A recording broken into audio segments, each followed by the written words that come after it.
Good morning, everybody. Hey, it's that time, right? 8:01, and 8 o'clock would have been a little too perfect, but 8:01, and we got started today on what's at least proposed to be a marathon show, and secretly, you know how it works. We're transparent talk. So inside I'm saying, how do I do those last couple of hours? I don't know if that's going to happen. If I repeat stuff, they'll say it's lame. So we'll worry about the last couple of hours when the last couple of hours show up. We have an interesting situation here because you guys can call in, and we haven't had that in a little while. We're trying to draw attention to a number of things with this show today. And one is we better get our practice going, because if we do indeed get a radio station, like we're working very hard, it's been months that we've been working to get one, then Danielle, who's sitting across the room from me here, will have to be up to speed on live craziness. So we're doing that. I have to get used to talking way faster than what is humanly normal to do. And we have to get guests ready to be in and out and people in the studio and all that, like the good old days. Because if we get this going, we'll hopefully be having tons of interesting guests, a lineup of hosts that'll keep you interested and entertained. Maybe not angry. You'll get angry here and there, but not angry 24/7 because, well, we don't do the angry 24/7 thing. PowerTalkMedia.com is the site. And if you put JimParisi.com by habit, it'll show up there anyway because we know how you guys operate. And we're going to do that. The phone number, 520-750-7456. We have a bunch of guests. We're a little bit top-heavy, no comments, and it's usually from 8 to 12. We have more of our guests. So don't feel if you didn't have a time to see an opening to call in and say hello or just say what's on your mind, you can do that somewhere down the line when you want to wake me up at about 3 o'clock in the afternoon. We'll be here till 4 o'clock.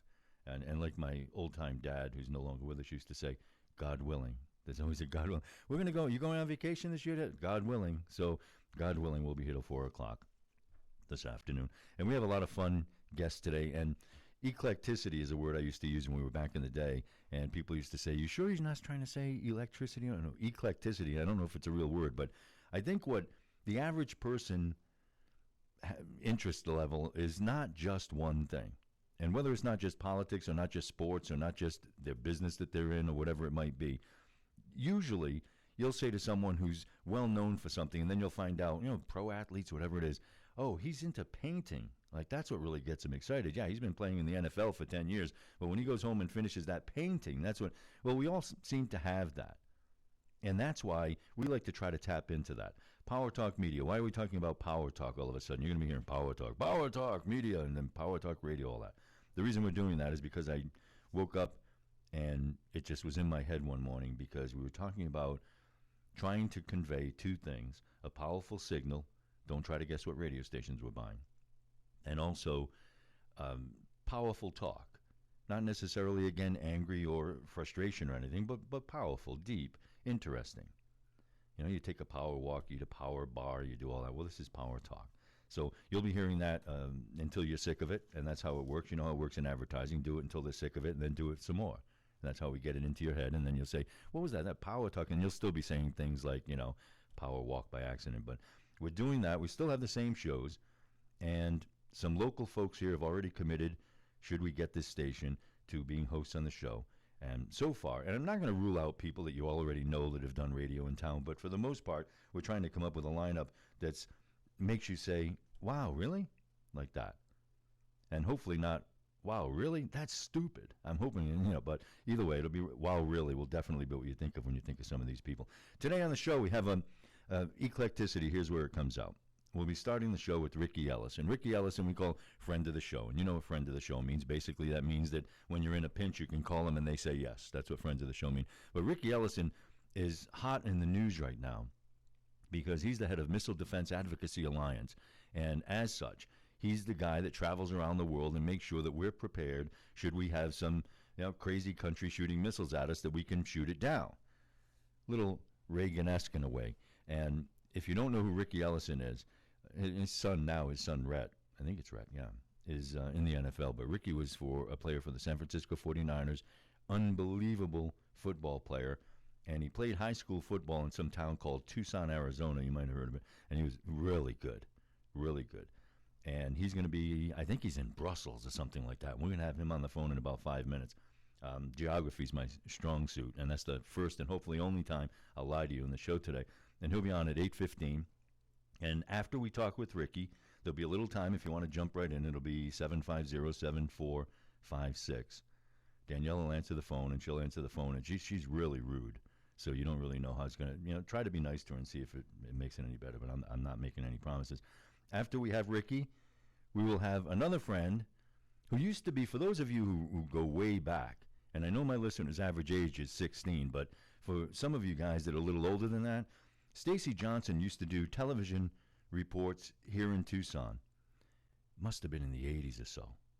Nice guy, entertaining guy. Money talks is his business. And we're going to just talk about just interesting stuff that's going on and how you can, be a little smarter about your finances. If he were in studio, he would slap me about the way I deal with my finances. But Stacy Johnson, he'll be on the show. That'll be in the vicinity of 9 o'clock. Then we have a few other people that are really interesting. John Proudstar. Now, I went on Facebook and I said, hey, anybody have someone out there that you think is interesting to be a host? And I meant a host, someone, if we have a slot that's open that's full-time or a weekend slot or something like that. But it turns out that we got all kinds of names. And, of all the names that people have suggested, the one that came up by far the most was the word me. So either there's someone out there who's an amazing guest called me, or you guys all want to be the host. I mean, it's one or the other. I think it's the second one. So that's the one. If there were some sort of polling, me would have won. And I don't mean me, Jim. I mean me, you. So I found that interesting. This is one of those jobs. I'm going to be blunt. I'm blunt. We're nice, but we're blunt. So funny what jobs everyone thinks that they can do. It's always like that. If I said to you guys, hey, we need a television news anchor, very few of you will raise your hand and say, you know what, I can do that. Because you got to wear the fake hair and the makeup and the whatever. But radio talk hosts, you've seen everybody do them. You've seen people become radio talk show hosts. You've seen politicians who get out of the limelight and then they become radio talk show. Sports ex-athletes become radio talk show. So everybody thinks they can be a radio talk show host. My brother used to write copy. He wrote commercial copy. He was a copywriter, and he used to have that gripe. Every salesperson thinks they can write copy. Every person in the building says, I'll write the copy, and it's harder to do a good job. Well, it's funny how with talk radio, everybody says that. Everybody. And I even tell Danielle, I was telling Valerie at home and all that. Basically, I could be talking to someone. It can be a 75-year-old janitor in the building who came in to just empty the basket for a minute and say, hi, Jim, how are you, and all that. And the conversation will end with, I can be a host. Do you have any slots open with that? Everybody. In fact, we were at church, in the Catholic church, and the nun there, and I think that she was 90-something years old. And she said, all right, I made up that story. She wasn't really 92 years old. And she wasn't really a nun, and I wasn't at the Catholic church. But if I were, she would have said, I can do a show. And so it's one of those things. And you can. I mean, everybody out there can do a show better than I can. And I hope that was one of the lies, but we'll see. I only get so many lies at quota, and I think Danielle's crossing ones off and then putting the line through it on a pad. And after 5, I get the truth serum. Dun, dun, dun. So you'll be able to call us later on, 750-7456. We're going to be testing Danielle's phone prowess in just a little while because she's calling who knows what country. And you know what I realized that we can't do? We can't do that on that phone now, can we? Oh, we're calling his cell, so we should be able to. This is transparent talk because anything can happen. We will either have Ricky Ellison or Bippo the Wonder Frog on in about 2 minutes, one of the two. And I'm telling you, you think we're kidding. So give it a shot. See if we can get Ricky Ellison. And Ricky's intense. There are 2 people on the show today that can beat me up without even coming in the studio. And one of them is Ricky Ellison, and the other one, is coming in the studio. Jay Dobbins, who's in court now suing the government. You know all about what's been going on with that, Fast and Furious, and all the things that he went through. I'm No Angel. He wrote that book about infiltrating the Hells Angels. He'll be in here, and Jay's always a good guy to have on the show, except you need to have that button, the dump button, because, Jay gets fired up sometimes. So that'll be fun. Tried to get, the only politician I invited was Colonel McSally. Couldn't get her people to get back to me in time, which I don't know what that really means, but because she's getting ready for another run at Ron Barber, and I thought that she'd be an interesting person to be in studio. So we will keep trying to get people like that as things go on. Now, what are we doing here for the Marathon Show? Basically, we will try to draw some attention to the fact that a group of investors here, and people have approached me, and it's gone up and down. We've been doing this for about, 7-8 months, and we had a group of investors. We had it all lined up, and then not sure what they're going to do. So we decided last minute that we were going to go in a different direction. Then a couple of months went by, and I started looking for real jobs. And then after that, we were approached by another group. And this other group seems to be very, very intense about getting a station here in town. So it looks like we might want to do something with these guys, and that might happen very, very quickly. And we can only hope that it'll happen very, very quickly. So we will keep you in touch on what happens with our situation in trying to get a radio station here in Tucson, Arizona. All right. We have the phones dialing and things happening there. We'll let you know if we get Ricky. Now, you have to bear with us because we are going to be in a situation where we're talking on the air, because we have to be talking on the air. You can talk on mic, or you can just talk right out loud. That cell phone number didn't go through? No. Okay. And let's see. The other one was my emergency one. Okay, well, I need to use it. Okay, see if you can do that and try to get Ricky to call us. Maybe we do that. But the main one, and that's his cell phone, it didn't go through. It's not because it's saying it won't go through. It's just what? So getting a recording or something? Oh, well, we're supposed to be able to do that, unless it's because he's in another country. All right, try Barbara, his agent. See if we can get Ricky to give us a call, and we'll see. Now, part of the fun of the 8-hour show will be this. And this is the good part about things being crazy, is because that's the fun of the business. The bad part of it is then I have to talk about nonsense for a few minutes when I had a whole Ricky Ellison segment planned. So we'll see how that goes. And I want to hear from you guys, and you can't call right now because she's trying to track down Ricky. So one of the people that you suggested, and this is the eclectic thing again that we try to do, is John Proudstar. Here's a guy who, and if you remember Razor, a big friend of the show, worked with me for some 3 years, counting KNST and then over here. He, greatest guy in the world, and he does a show about superheroes and the movies and the comic books and things like that. And what I love about Razor is that he's connected in this. He goes to all the Comic Cons and he does all that stuff. I mean, he's the expert in this town. So a guy that went to school with him is credited with getting in the Comic Hall of Fame for creating the first Native American comic. And the artwork is very good in it and things like that. And his name is John Proudstar. And we'll have him in studio a little bit later. And that should be pretty interesting. And I don't know much about it, but I wanted to throw in some guests that, okay, if you're into politics or whatever, you might be saying, well, that's not really my cup of tea. Did I say cup of tea in the first 20 minutes of the show? Yeah, I suppose I did. But if you're not a talk radio listener and you say, he had John Proudstar on, really? Now you are a talk radio listener, see? So that's the reason that I like to get guests that have their own, and to be super transparent about it, each guest that has some sort of cachet about him or her, they have their own fan base, I guess, followers. So what they're able to do is bring those folks to the table, and then if they like the show, half of them stay. And that's what we try to do. So with each eclectic person that we put into the mix, we should be able to get another chunk of people that might not consider themselves to be talk radio listeners. And that's what we're trying to do. Now, when we finally get Ricky or whoever the first phone guest is on, expect a little bit of nonsense, because we haven't had a phone guest. Geez, we stopped our show when we were trying to buy the radio station, so we haven't had this wired in until this week, and you never know.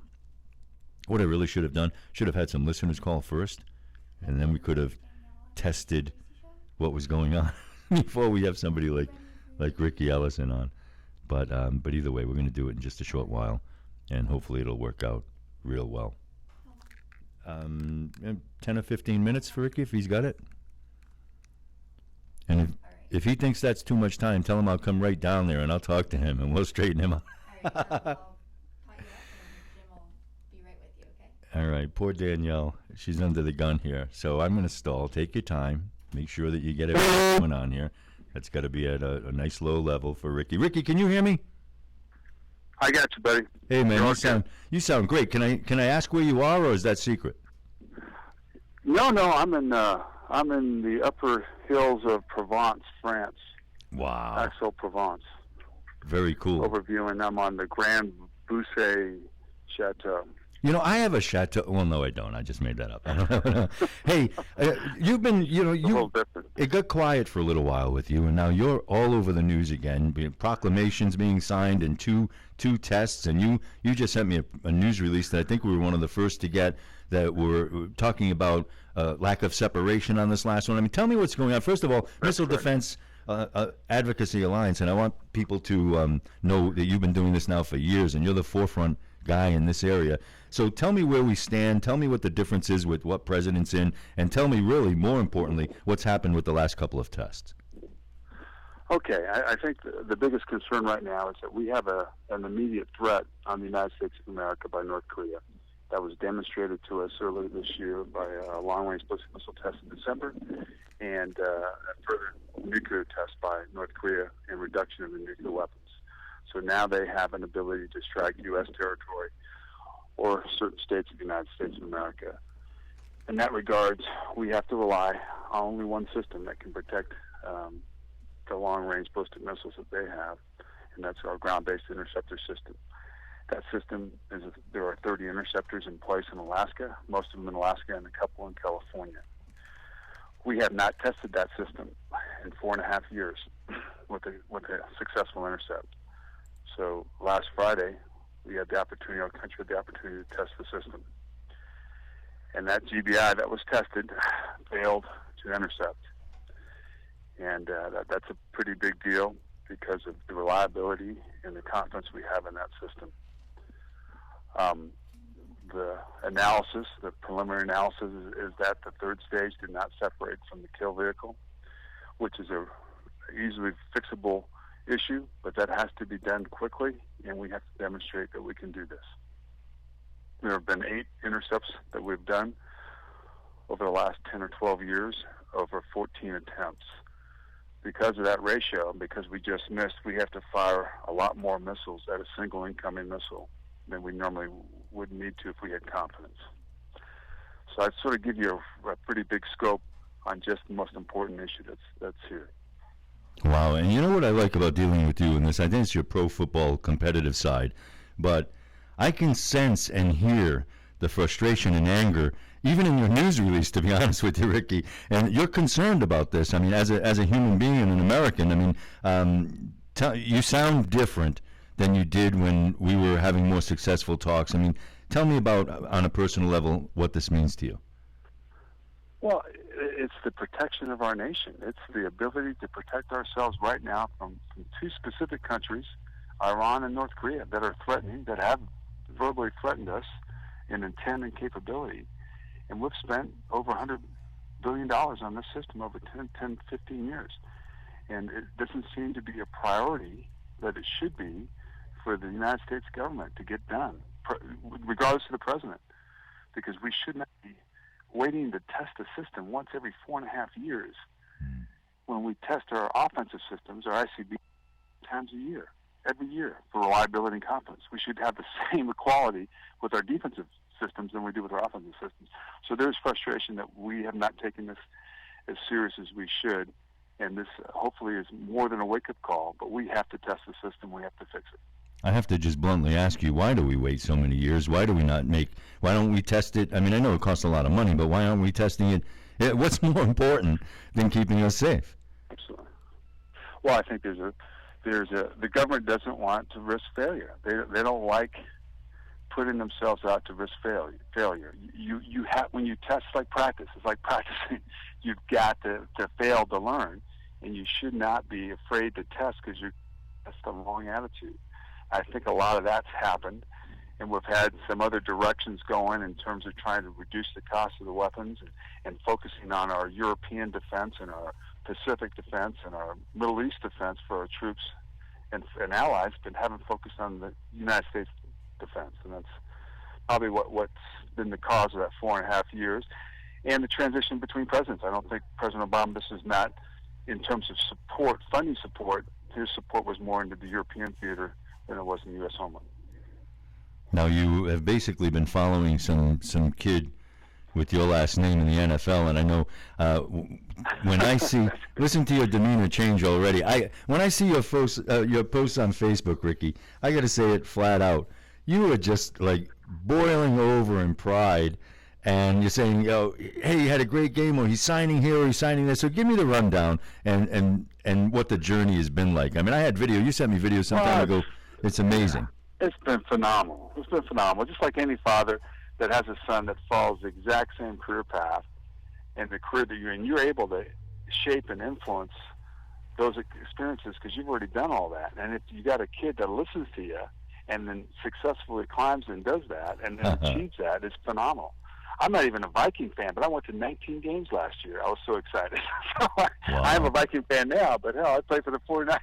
All right, It's been great. And he's a hell of a player. Well, of course he is, and I'm sure he was brought up the right way too. But tell me how tough you are on Rhett when he does something. I mean, here he is, a kid good enough to get in the NFL, but you're still dad, and you're going to say you should have turned this way, you should have done that. I mean, do you mix it in with great job, son, and then say that, or what's your technique? No, I do. I certainly do. I mean, I know what it is to be in the NFL. I know how competitive it is. So I do. Box. I mean, nobody else knows it. I know how he can get better at certain things, and certainly congratulate him on the great things he does. But it's just great to watch that and be able to shape it right away, especially his rookie year, because the rookie year is where you learn the most of what you can do. So that was fun. And the bigger things than the play on the field is the leadership in the locker room, which is such a difficult thing to have in the professional game.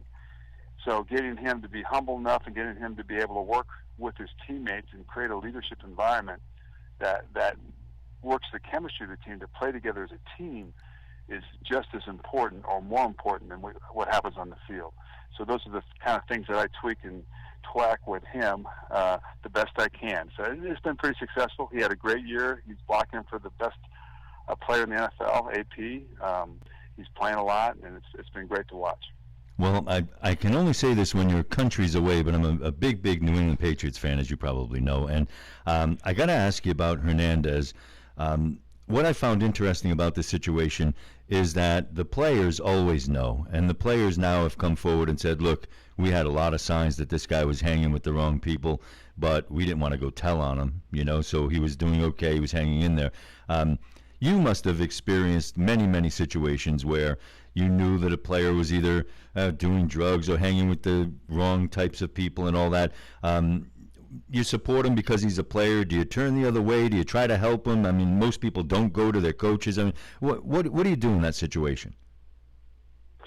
Well, I think that in a lot of these situations, especially Hernandez's situation, this was developed probably in his teenage years, where he got initiated into a gang early on. And it's just remarkable that you can see a guy that's a superstar in the NFL that's going to make $40-some million and is more loyal and more self-esteem is more associated. He wants his self-worth to be measured by a gang over his teammates or his team or his organization or winning Super Bowls or making money. So that value has been put in him way early, before he was in college, before he was in high school. And that is a very, very hard bond to break, even with your teammates around you, when he doesn't respect or measure his value to you in your positions or in your team because he's not from that environment. And yes, I've been around a couple of those guys with the Raiders and even at SC, and they usually are isolationists, and they're not the superstars. But this is the one case where this guy is a superstar. And I don't think, with superstars in the NFL, they're very, very difficult to influence by the coaches or the players around them. So it's a rarity. And it's very well put. And I got to tell you, you're a good example and the right guy to ask. You were extremely good at an early age. Now, how do you do that? I mean, if you grew up sort of poor, like Hernandez apparently did or might have, you say to your people back then, no matter what happens, I'm with you, man. You were with me for this, and so like you say, the bond starts real young.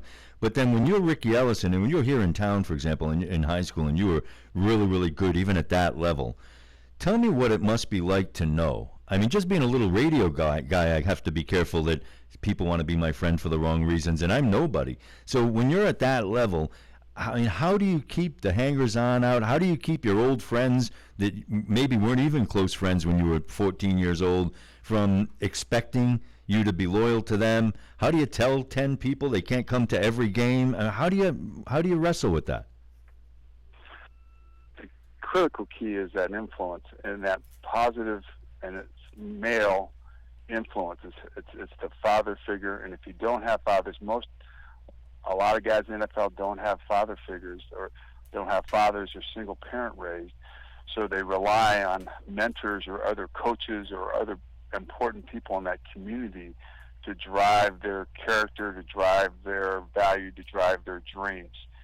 And I had in Tucson, I had a great coach who's still there, Vern Freely, but there were other people around my way, and as well as most of these players that have gone up to the NFL, because they've all come from tough backgrounds, because it's such a competitive base that the guys that from rich backgrounds don't have the fortitude or the work ethic will go as hard as they could as these guys do. So I think the shaping is really by the mentors and by positive role models with these guys in the community at that early age. And the guys that go off in the wrong direction don't have the positive role models. They have a negative role model that, like you said, like we said, that means their value on them is more important than the good guys. So that's where you need to break. I think that's where this thing has to start. That's why we need to encourage volunteer coaches. We need to encourage our high school coaches. We need to encourage men in the area that are positive role models to be out in front and create relationships with some of these kids that are at risk, that are in the inner city, that don't have fathers. Well, I'll tell you what, I know you got to go. I'll ask you one last question back on the missile topic, because I know it's important to you. I would imagine that you can pay your bills without doing this Missile Defense Advocacy Alliance, but you travel the world doing it. It must be really tough to say, do I meet with a world leader or see my son play? You know, and I'm sure you go see your son play. You must time it. But if people are listening and they want to get involved, Ricky, is there anything they can do other than writing a letter to a lawmaker? What can they do?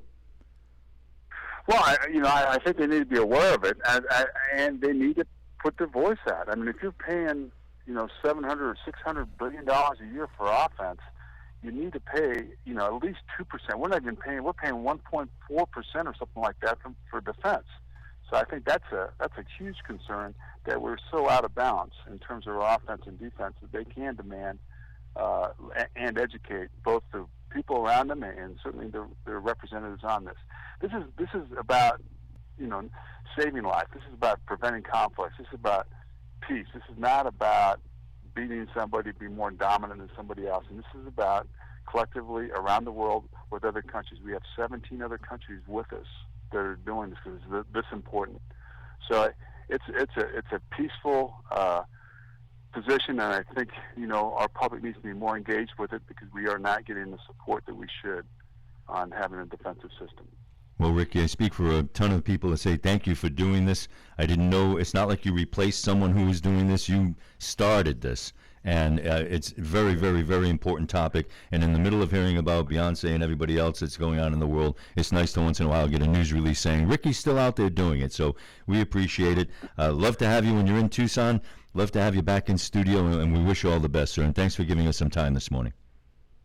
Yeah, thanks, Jim. I enjoyed it. All right, man. Ricky Ellison, everybody, and you might know him from playing here in town. You might know him from, so many different things that he's done. If you're a football fan, the Raiders and the San Francisco 49ers and all that. Just an all-around good guy. And it's funny. I had a guy in here. We did a presentation to folks about buying a radio station, and people gather around certain people, and Ricky Ellison is one of those kinds of people. Ricky wasn't here. Jay Dobbins was here, and they're a dying breed. They're called, a man's man, and they're just not a lot of those folks out there. And I know that people would say to me that they like the old actors like Paul Newman or somebody like that, as opposed to some of the guys that are out there right now. And 30 seconds would be great on that. Thank you. And there just aren't enough of those people out there. And I like to tease my son, because I say, son, look at all these actors, right? They're all really 5'4", 5'5" now. The camera makes them look 6 feet tall. They all act tough. They're all these big, tough cops in the movies and stuff like that. And they all do all that. And in real life, you would see them and you wouldn't be intimidated. Back in the day, son, these big actors, John Wayne or whatever you might look at, they were intimidating in real life. They were bigger than life in real life. And Ricky Ellison is one of those characters, and Jay Dobbins is one of those characters, and there aren't enough of them. Val likes to tease about how the feminization of men.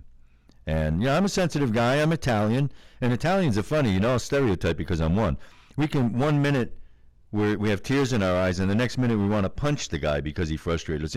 It's. I used to do this, and I can't believe I'm going to say this on the air, but I used to catch myself doing this.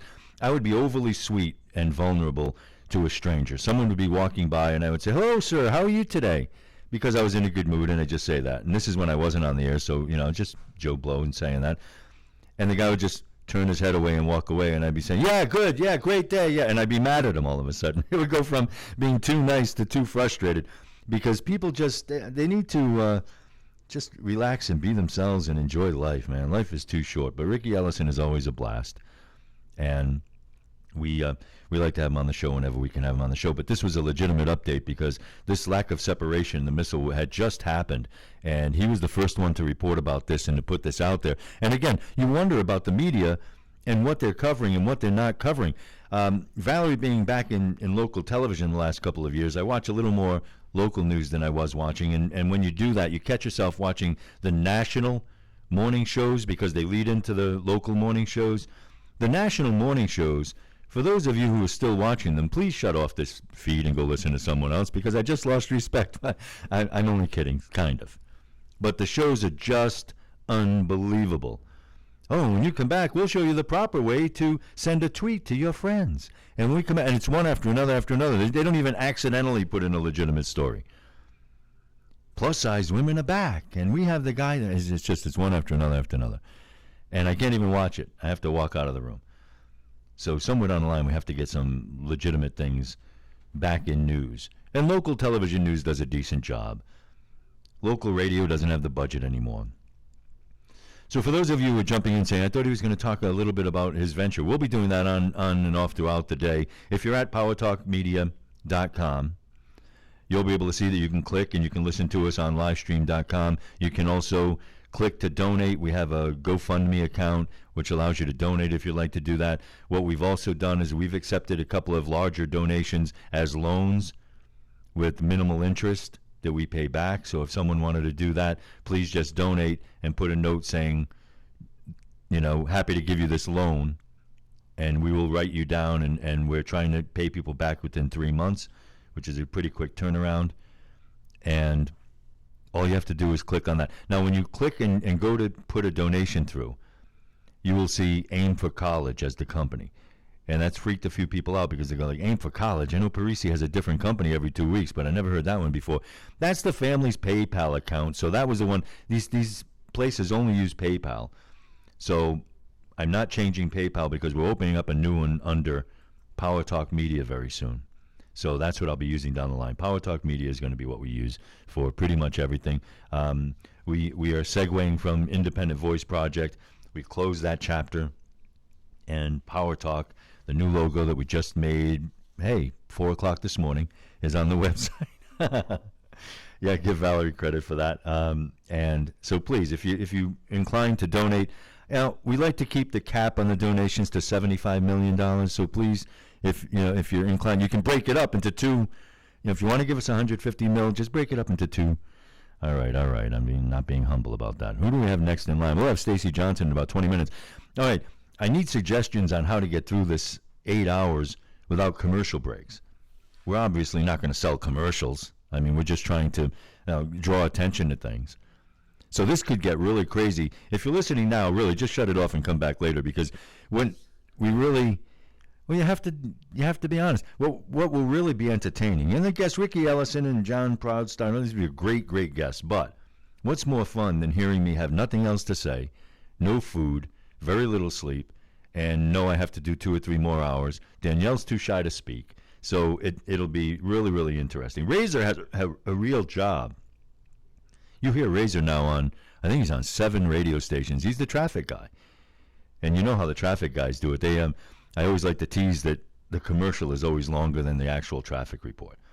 And it's usually something like, we're in the helicopter, we're doing the traffic report, but he doesn't get in a helicopter anymore because he's afraid of helicopters. But what they do with the traffic reports is they say, Well, everything looks clear today on our traffic report. Traffic report is brought to you by PowerTalk Radio. PowerTalk, well, we have the best, and they go on and on for about 15 minutes on the spot. So really, it's just a commercial with it, but Razor's great. So you want to tune in just to hear Razor. Because Razor's cool. I can text Razor at 2 in the morning. He's one of the few people. I bet everyone has a list of people that they know. Some people get annoyed if you text them at 9 p.m. Well, I'm out of work. Why is he texting me at 9 p.m.? And then other people, you could just text. And it's like they've been awake the whole time. Yeah, James, what's up? And I'm like, nothing. I butt texted you. And what's funny, you can butt text someone and write a whole message, and I don't really know how that happens. What was that? Get Razor to call? I don't know if he's allowed anymore. That's why I didn't do that. Here's some of the challenges, okay? I'm going to be transparent. I have a surprise. It's a surprise to me that I just found out about just now. A surprise to Danielle because she doesn't know what I'm talking about and she's giving me an evil face. And a surprise to the listeners who thought I didn't like this person very much because we had our share of feuds, but we're good friends. And his voice will pop in this show somewhere down the line. Now, the trick is, and Danielle's smiling because she's saying, cool, because we tried to make this happen in time, but you know how life works. Somewhere on that computer, Danielle, and I can't say it all now, I found the site. Well, you heard me practicing with the sound yesterday, and we found the site that had what they call radio imaging, and it's really funny. Why is it that radio does that? It doesn't matter if it's jazz or talk or any kind of thing. It always has the same thing, the record scratch, and you hear the people changing channels. And with it's just going around like that, and then you hear and then digitized voice and all that. Why can't they just do it normal? Why can't they just say, because it's boring for your generation, why can't they just say, you're listening to PowerTalk Radio with that yucky voice? And that's not saying yucky meaning icky. Yucky is the official, for those of you guys who know radio, yucky is the official overdone radio voice. You're listening to. And by the way, what we're doing with this, we'll be podcasting these, so a lot of people are working today and have already sent their condolences. And I sent my condolences back that they had to work today.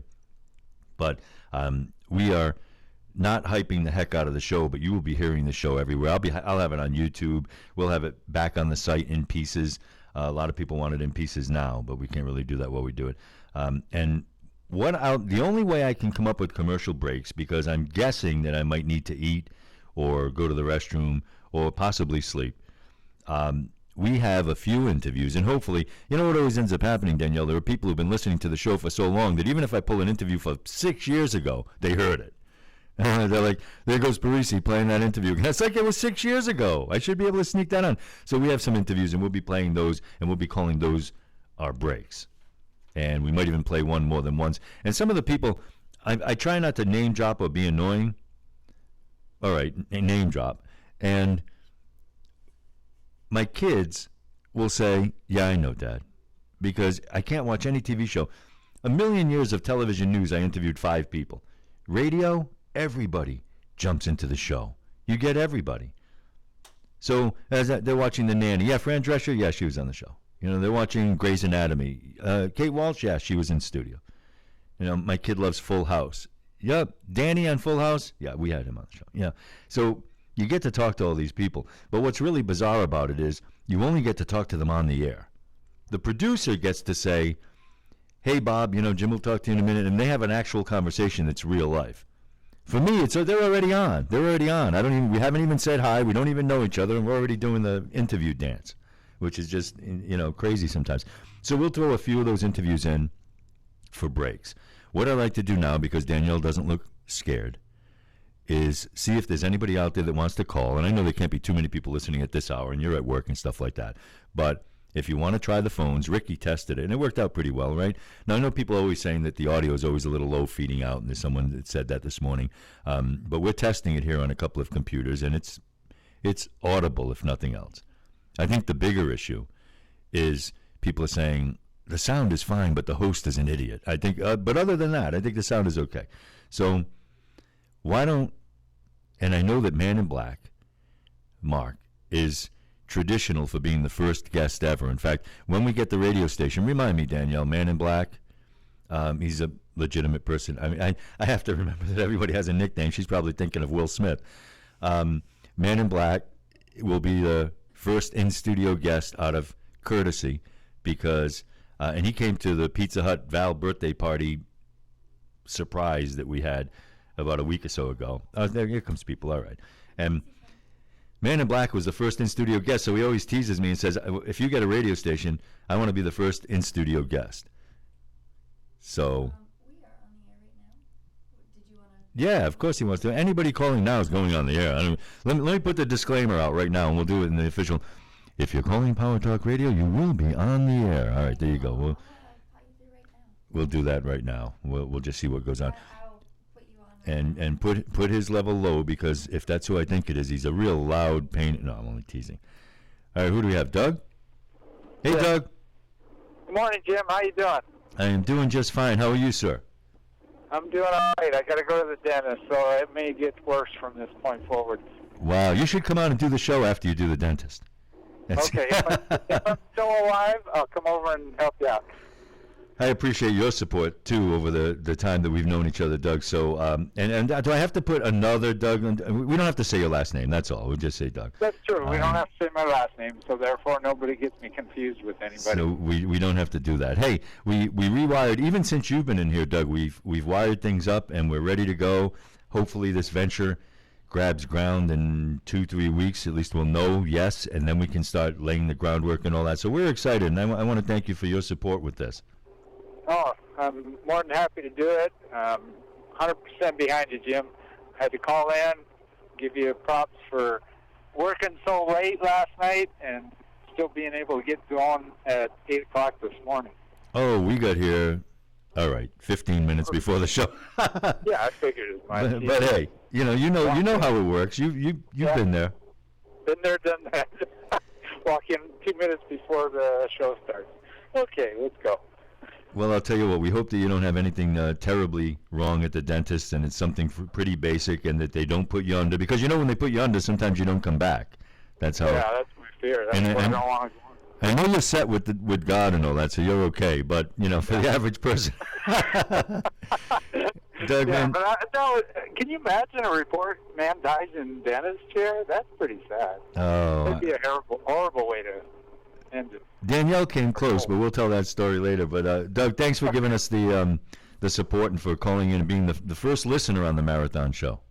Thanks. I tried to get it on my phone, but for some reason live stream wasn't running on the phone. I had it on my computer. It was working great. So I got to figure out what's wrong with my phone here. Well, you know what? I'm going to play an interview soon, and we will mess with that so that we can see if we can get it on the phones.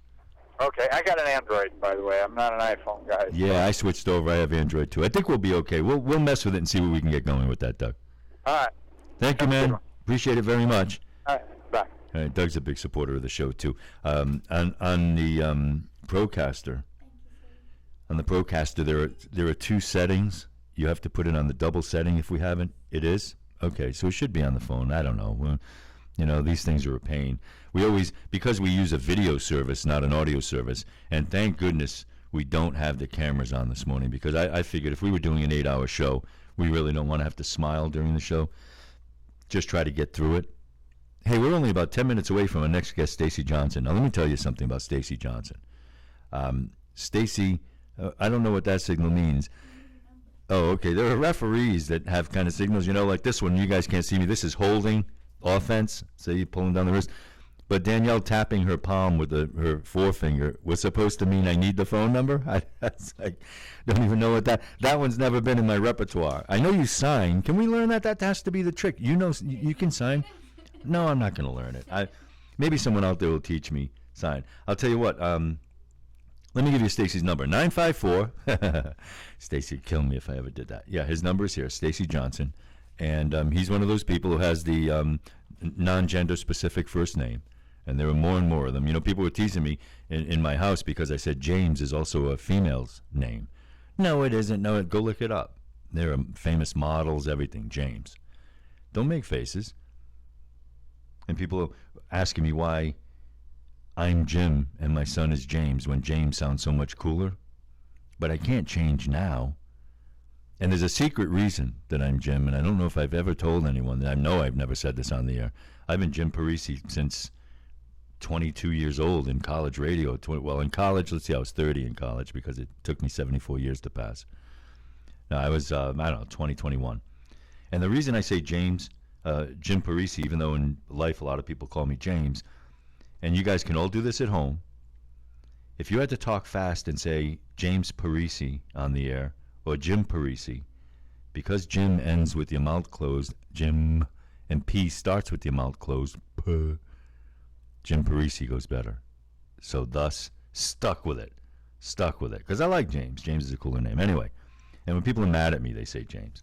You know, James. When people are really mad at me, they call me another word, but it has nothing to do with my name. All right, I'm stalling because Danielle's checking out the phone number and all that. We're going to call him in about 10 minutes. We still have time for a listener to call in and berate us or anything you'd like to do. If you're just joining us, a few housekeeping items, as we like to say, that were going on. PowerTalkMedia.com. You can donate. You can punch up live stream and listen. You can see the new logo that was just designed overnight by the famous Valerie Cavazos. You can see, I think, even a few of our guests are on the page. Jay Dobbins will be in studio. When is Jay Dobbins in studio? 10 in the morning. Wow. We have a busy morning. I should have got some sleep. You too. So Jay Dobbins will be in studio. Stacy will be joining us at 9 o'clock.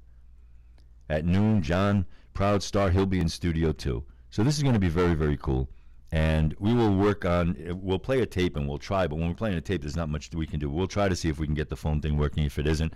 And I know Doug is pretty legitimate from a tech standpoint, so we don't know. But if not, you'll be able to watch this later, and I'll put this up on YouTube and have the links on the website so you'll be able to find it too. What are we doing? We're trying to buy a radio station. Why are we trying to buy a radio station, and why am I asking so many questions? Well, it's frustrating what has happened to this industry. And you go back and forth, and you've all done it in all your industries. If you're at Raytheon, you probably do it. If you're in the Air Force at DM, you probably say, you know, it used to be this way, now it's this way. And everybody has those issues. So why can't I just accept what happened to the industry and go about my business? Well, I was for a while. And then you see and hear a discontent from people. If everybody loved the extreme right and the extreme left viewpoints and they were all happy, then I would say, well, the industry changed, so that's why I work here at Target. But what has really happened was the newness wore off. And here's what happened. You had guys like Parisi on the air, and they did the eclectic show, and you know, I would do politics and not do politics and all this mix. And then people would say, you know what, though, I'm so angry about Obama or about whatever, and I want you to just berate him, and I want you to do that. I'm like, well, that's not my thing. Well, I'm going to listen to someone else because this other guy will just spend his whole 2, 3, 4-hour show saying, you're an idiot. Obama's an idiot. This guy's an idiot. Everybody's an idiot. And it felt good to hear that because deep down, I feel that these people are idiots too. Then what happened? Chapter 2. Now you've heard him call him an idiot every day for 2, 3, 4, 5 years. And now you're saying, yeah, but there's more to life than just calling him an idiot. Let's hear about solutions. Let's hear about other topics. You know what? The president just got elected for 4 more years. Let's talk about anything else other than politics just for a little while. You know, my kid's in a rock band. I'd love to hear about new music. Or somebody's a tech expert. I'd like to hear about that. Or we have family issues. Where's Dr. Kevin Lehman when you need him? And that's what ends up happening. So the pendulum is swinging. And studies will all tell you, and I had someone here in my studio espousing this yesterday, that the studies will tell you, eclecticity is what it is, that people are getting slightly tired of the angry, partisan talk shows. Egregious is what ended up happening. It just got that bad. So now the chance is there for people to say, you know what, we do like to hear about our politics, but we also like to hear about other things because life isn't just about politics, and frankly, we can't control everything, and nothing's more frustrating than not being able to control anything and still, you know, being and moaning about it every day. And what's ironic about that here in town is I'm the only guy that was a political reporter in his television career all those years, and I'm the one who doesn't want to do politics 24 hours a day. Maybe because it's real to me. It's not just a structure of a talk show. It's not just catering to what people want to hear. So we try to bring in other topics. Now, if someone announces his or her candidacy tomorrow, we're all over it. We're trying to do a journalistically sound show, and I want to explain this because we've done this in text, but we haven't done this too much on the air. Well, never on the air.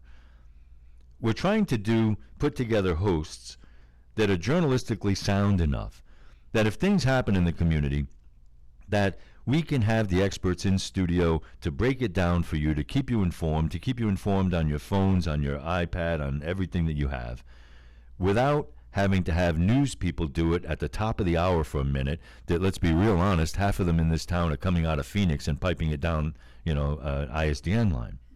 So if something happens during my show, we stop what we're doing and we will interview these people. We have the credibility with the people in town. I'm going to give you an example of that. Andrew Wilder, who I consider a friend, was the communications director for John Kyle, Senator Kyle. Andrew and I kept in touch since he's been off that post, and he helped Jeff Flake in his last campaign. He was just announced, I believe yesterday, to be the communications director for Governor Jan Brewer here in town. So, you know what that means for me. It means two things. Congratulations, Andy, you earned it, and it should be a nice job, and you're back in action, and good for you. And two, now I know I can get the governor on my show anytime I want. That's what it really means to me. But these are the connections that you earn by being journalistically sound, not by hanging up on people and doing whatever, and not by being a wuss about it either. You can ask tough questions. You just don't have to be bitter and mean about it. So that's what we try to do. And we're trying to build a heritage station. Now, most cities already have a heritage station. A heritage station means just what it sounds like. It was the heritage over a period of time that people went to that station when the big story broke. Frankly, here it was KNST for many, many years. KNST, though, ended up going into the formula in the mornings of right-wing talk where, almost no other topics. And the newsroom, and Paul Birmingham does a superb job, and I consider Paul a friend, but they don't have the bodies anymore. They don't have the budget anymore. The hosts themselves are not journalists, so what do? You can't pay 10 people to be in your newsroom. You need the host to be the journalist, because then you don't have to pay the people who have to put the news together. You could just let the host relay the news and do the interviews. So there's no heritage station. You go to Chicago, Detroit, Providence, Boston, any of these kinds of cities, and there's always that, usually it's an old-timer or someone who just has that trust level. And they're in radio, and people know, hey, if anything happens, I'm turning to that person. There's an opening now here in Tucson for a heritage station, for someone to take over the slot that was really run very well by KNST for many years. Let's give them credit. But it's gone now. And we would like to put together the team that becomes the new heritage station here in Tucson. On traditional radio, we're looking at an FM and an AM right now, even looking at simulcasting on both if we get lucky enough, but hopefully we'll get one of them very soon.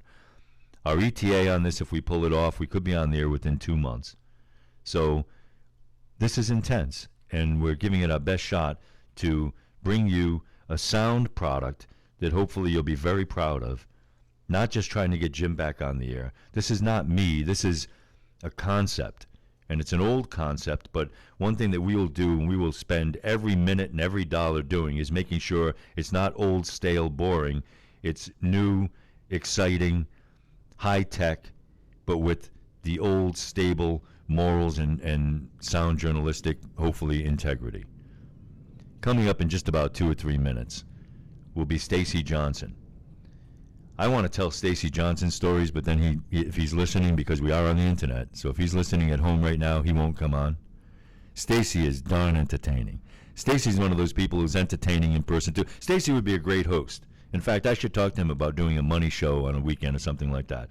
Very entertaining guy, entertaining in real life. I always try to tell people, you want someone who's entertaining in real life. I've been the exception because I'm boring in real life. But there are people who, when they start talking, people just like to hear them talk. Either they have a good cadence or whatever about something about the delivery and the way they talk, or they just don't say much, but when they do talk, they say something important, or they just have the charisma. And Jay Dobbins is one of those guys, and Ricky Ellison is one of those guys, and that guy on the Big Bang Theory is one. All right, he's not one of those guys, but, See, you got to make references once in a while that some people. I like to just throw out Macklemore once in a while, and that just weeds out the age of the audience. You can just separate it, All you have to do is say something like, ABBA,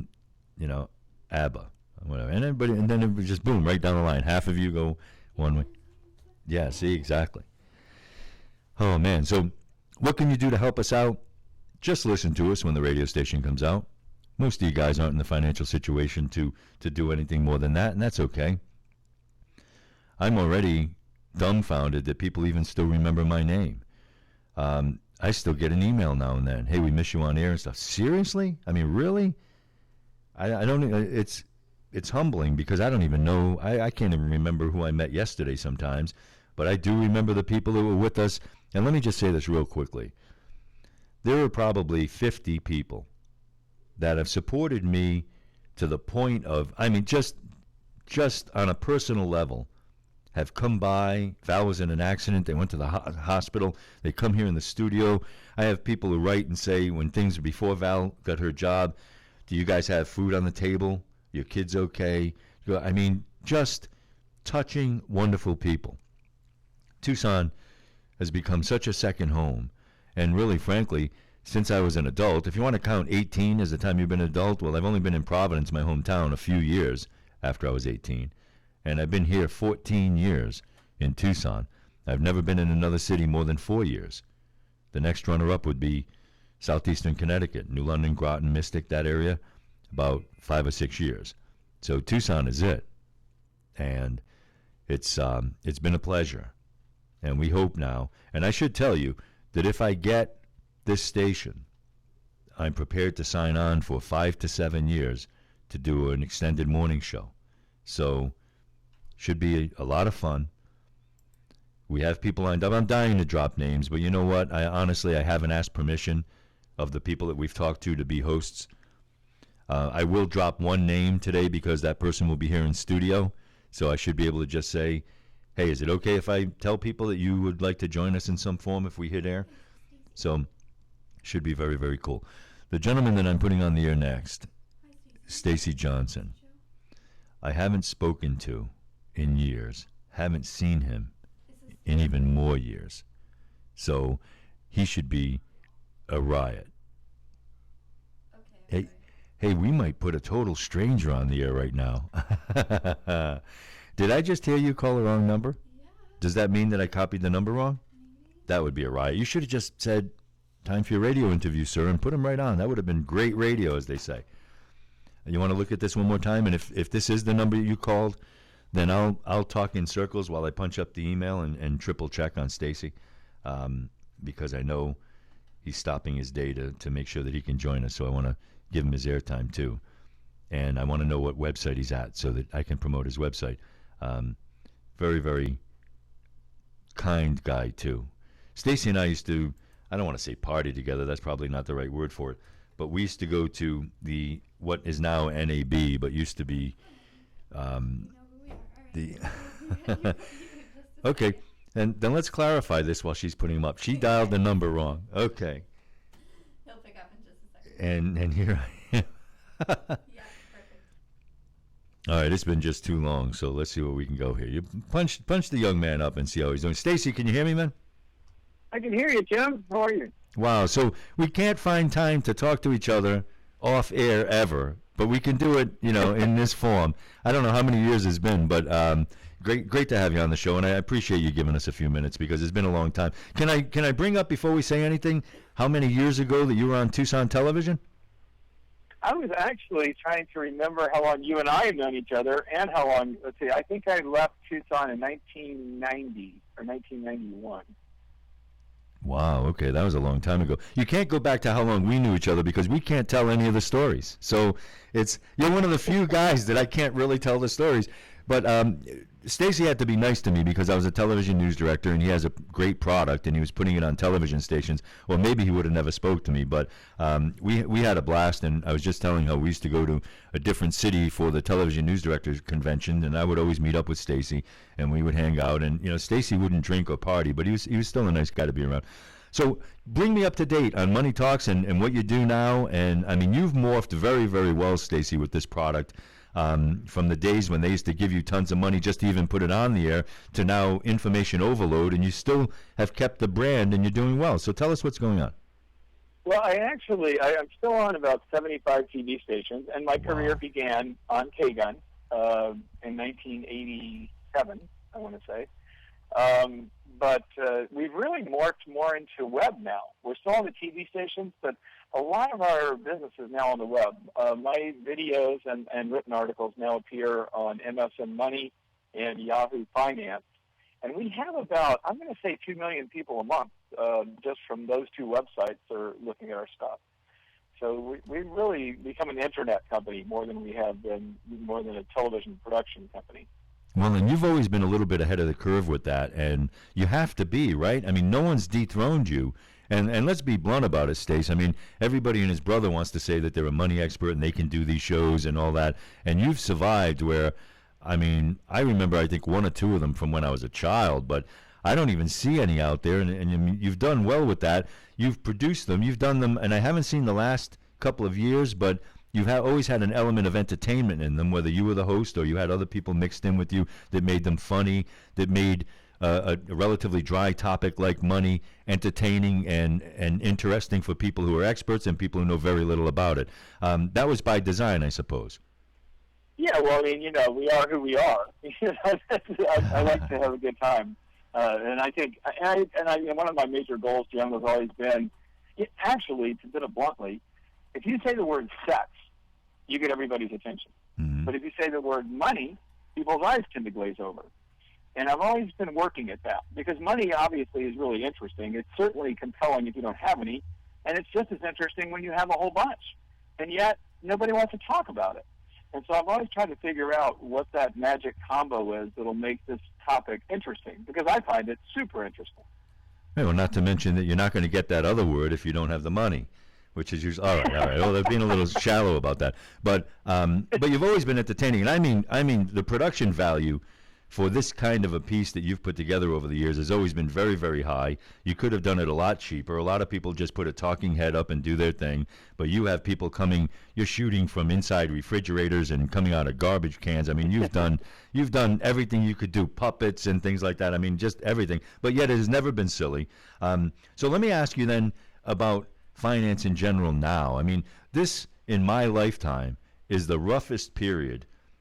Everybody from, I mean, if you're overqualified, you can't get a job. If you're a kid out of college, you can't get a job. People are cutting back. They do need this household income advice that you've always provided, not just in what investments are sound and that kind of thing for people with money, but just how to get by, not just, cutting coupons, just being smarter about money. How has this affected your product and what you put out there, the struggle since, say, 2008 that people have been going through?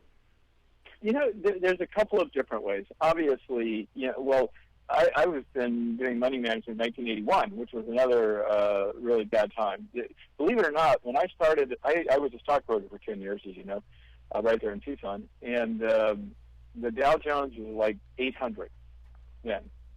So I happened to get in. I've been a blind squirrel catching a couple of acorns in my career. When I became a stockbroker, the market was really super low. When I got into TV, it was easy to do, and then I happened to stumble into the internet at the right time too. But anyway, back to your original question, I think that it has been a really, really difficult time for our country, and I frankly believe that it's more than just a recession. The economy always goes in cycles; it always will. There's always going to be times of high unemployment, and there's always going to be times when people can't afford housing and things of that sort. There's going to be layoffs. This is part of our, it's part of our economy. But I think things are different now, and that's a really risky thing to say, frankly. But I think things are different in this sense. I think the world has changed, and I think the world has changed in the sense that it's a global economy, and I watch every day. I mean, I read 30 or 40 articles every single day because that's what I do. I sit here and look at what's going on in the world. And what's going on in the world is that if a company can pay $5 for somebody, they're not going to pay $7. And I think that the middle class in the United States is starting to dissolve. And I think it's a shame, but it is what it is. And I think that's one of the things that may have made this recession more severe than most. and I think it's something that's going to continue. I think the days of earning $60,000 a year as a mechanic or a plumber or an automobile assembler are over, or they're starting to end. And I think it's really important for people to see that and arrange their life accordingly. Wow. And someone just said that to me the other day, Stacy, saying, I said, well, now it's a world economy, me making believe I know a little bit about finance. And he said, it always has been, Jim. It's just now, and he said just what you said. He said, it's not going to come back to the levels that we remember as kids. I mean, where you could just get out of high school and not worry about it. You talk about these car mechanic jobs and things like that, not paying 60, 70 grand. Not only that, you need to be a scientist now to operate on a car because everything's computerized. You can't just, learn from Uncle Bubba how to spin a wrench. Kids, everybody has to be educated. Even education is changing where you can spend 60 grand on a degree and not get anywhere. So it's a very frustrating time. Yet people with money still have money. I mean, there's money out there, right? Oh, yeah. Well, actually, when the stock market was low during this recession, I backed the truck up. I bought a whole bunch of stock. Not because I'm smart, by the way, because I'm old. Because I've seen this before. And when everyone says the world's coming to an end, look, I bought General Electric at $8 a share. It's 23 now. It hasn't come back to its former glory. But if General Electric is going to zero, then the only investments that are any good are canned food and shotguns. The economy is not going to zero. And the same thing with housing. My house, by the way, I live in Fort Lauderdale. I'm very familiar with, I still own property there in Tucson, and you guys have the same market we had. In other words, my house was half what it was worth at the height of the market. And one can argue that it was never worth what it was worth at the height of the market either, but nonetheless, the housing crash here was just severe. And so everyone was freaking out, and so what I did was bought another house. I bought one last April. So when times are tough, this is not when wealth is created. It's when the seed is planted. Wealth is realized when the wheel turns around back into prosperity. But it's really created when you buy when nobody else is buying. And I think that's a really important lesson for everybody to learn. And like I said, I don't know this because I'm a genius. I know this because I've lived a long time and lived through this before. And a lot of folks now call me, and more so about 2 or 3 years ago, and say, hey, what are the houses going for in Tucson? I need an investment, and I might do that. And again, it might not rebound like they did in the old days, but it'll still, it can't be a bad thing, like you say, to buy at those times. And you have property in Tucson. Why aren't I living in one of your houses, man? I should have talked to you about that. Well, it's just dirt, Jim, I'm afraid. I own some land there. Hey, land is good here. We don't. But you can pitch a tent. You never know. I might have to do that. So, all right, you're in Florida. You could live anywhere. And forgetting your personal life for a minute, why are you in Florida? Both. I'm into water. I lived in Phoenix for a while. Lived in Arizona for 10 years. I lived in Ohio for 6 years, and I just wanted to spend some time on the water. And I have a boat behind my house. I live on a canal. Not a giant house or anything, but I love boats. I love working on boats. I love driving boats. I just love the whole concept of being near the ocean. And somehow I never signed you up for the Coastal Channel, which was my pet project my whole life. You're going to go to thecoastalchannel.com someday, Stacy, and look at it. And tell me how to market that, because the ocean is everything. I got to just say this for 10 seconds. The Coastal gets me all excited because I'm from the ocean state. And I'm an Aquarius, which is the water bear, right? So I'm water all the way. That's why I'm in the desert for 14 years. But I'll tell you, the story I tell real quickly, and you've been in a lot of markets too. And when I was news director for a bunch of small stations all over the country, it was always different. If you're in West Virginia, the people are different than if you're in upstate New York and all that. But when I went to markets that were near the water, the people were always the same. They had the same concerns: beach access rights, whether the salt water would ruin their car paint, anything. And they had the same. They even seemed the same. The women wore the same hairstyles and the clothes and things like that. And I said, you know what? People who live near the water anywhere in the world have some sort of connection of soul. And that's what made me start that. Some 17, 18 years ago I started this thing, and I've been working on it. I've been putting TV shows on in New England and different places. But it's something what it still does to affect people when it's the ocean. There's no demographic. You can go to the beach and there's old people, young people, affluent people, poor people, you name it. And everybody gravitates to the ocean. Isn't it something? Yeah, it is something, and I certainly always have too. And now, by the way, I'm sitting here worried about the ocean because, like I said, I live on the water, and I'm wondering if what's going to happen when sea levels start to rise. And in fact, they have risen. My dock now goes underwater at a high tide. It wasn't built that way in 1965 when my house was built. Wow, so you have to worry about it encroaching on your property. Yeah, I do. Not to mention pollution and a million other things. All right, look, give me some tip. You're always famous. You're one of those guys. Top 3 tips for this, top 5 tips for this. Give me some tips for people who just want to save a little money without acting like they're not enjoying life. I actually pulled up my favorite post. I wrote this about 3 years ago. I've updated it since.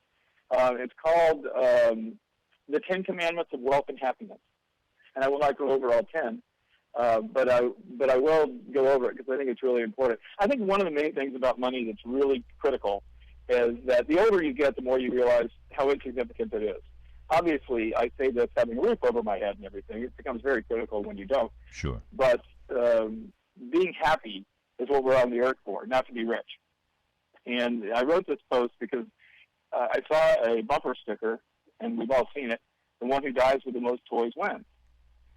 And this is just BS. It's crap. It's not true. Because when you're on your deathbed, you will not be thinking about the things you had. You'll be thinking about the times you had and the people you knew. And so to obsess over possessions is a huge mistake. And what our society does a lot of is wanting to look rich. And what I've always said is you have 2 choices. You can look rich or you can be rich. And I've done both. And I will tell you for sure that being rich is way better than looking rich. And the next time you're sitting at a stoplight and some guy's driving a Porsche and he's wearing a fancy suit, he's probably somebody that sells something to rich people, not a rich person himself. Absolutely. My car is 13 years old. And you're a car person, too. Yeah, it's a Mercedes. It's an S-Class. It's as nice as hell, but it's 13 years old. I've never owned a new car in my entire life. No, you're right. And a lot of it is image. I did buy my Harley new in 1999, and I'm still driving it now. It's the only new vehicle I've ever owned. Wow. You know what? Let me ask you this, because what you say is so important too. In fact, quoting my old father over the years, I remember once coming back from a Dunkin' Donuts, and I said, Dad, I was standing next to a guy in line that's rich. And he said, how do you know he's rich? And I said, he pulled out a giant wad of bills. And my father said, anyone who pulls out a giant wad of bills is not rich.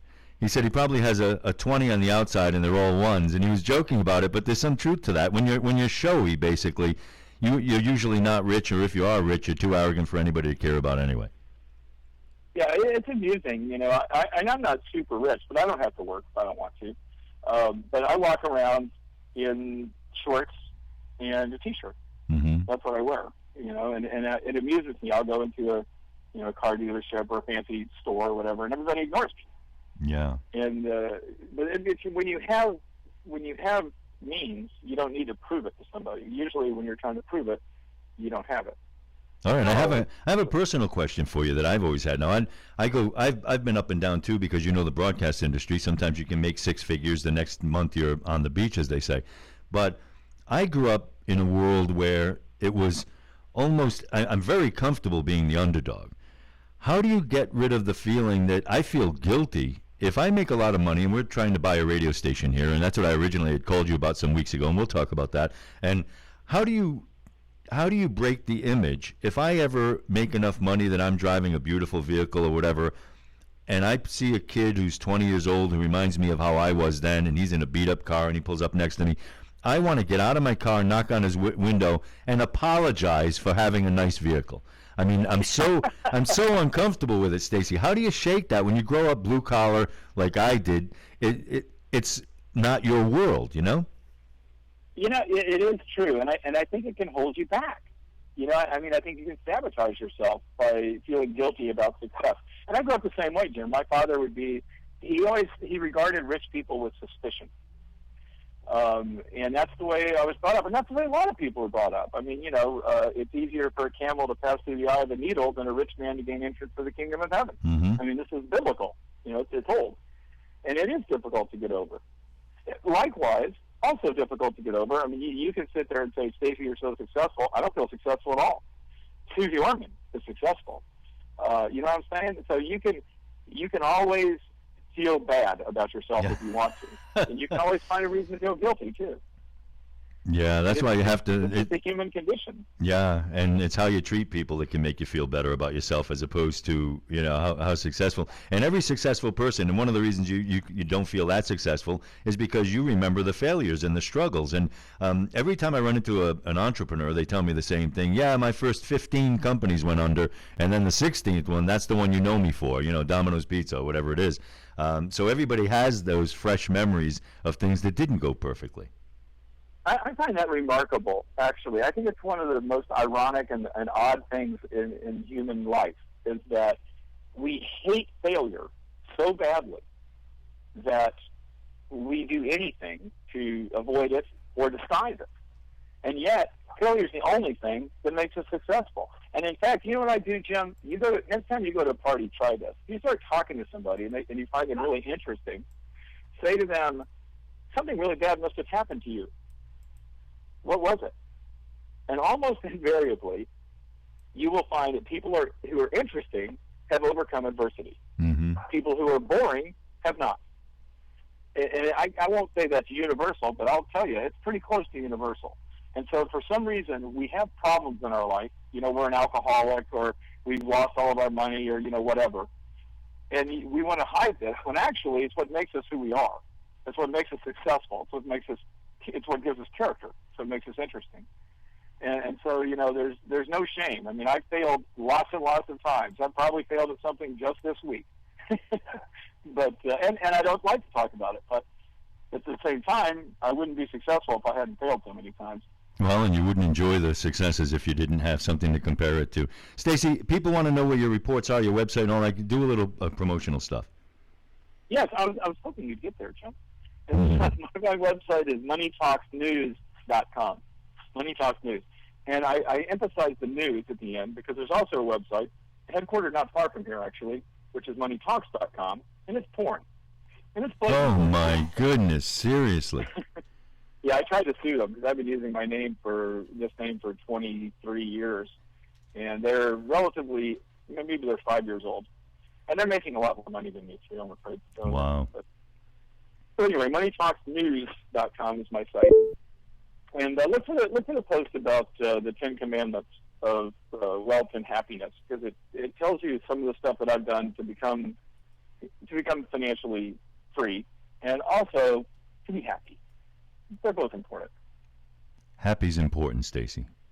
Happy's super important. You're a happy guy. Hey, I try to be. I'm going to track you down because I'm very, very close to making some big decisions on which way to finance this station and what I'm doing, and you probably have some tidbits of information that can help me out. So I will track you down probably within a couple of days. I want to thank you so much for coming back to Tucson for this and to spend some quality time with me today. Well, I certainly appreciate the invite, Jim. It's always a pleasure to share any kind of microphone or set with you. We'll do it again, too. Thanks, Stacey. I'll talk to you soon. Stacey Johnson, everybody. Money Talks News. Make sure you add news. Thanks so much, Stacey. Appreciate it very, very much. Now, you know how we were talking about earlier how you follow news and you still have to make sure that you're journalistically sound when you're talking about whatever guest you might have. So this announcement just in from the Real News area of life.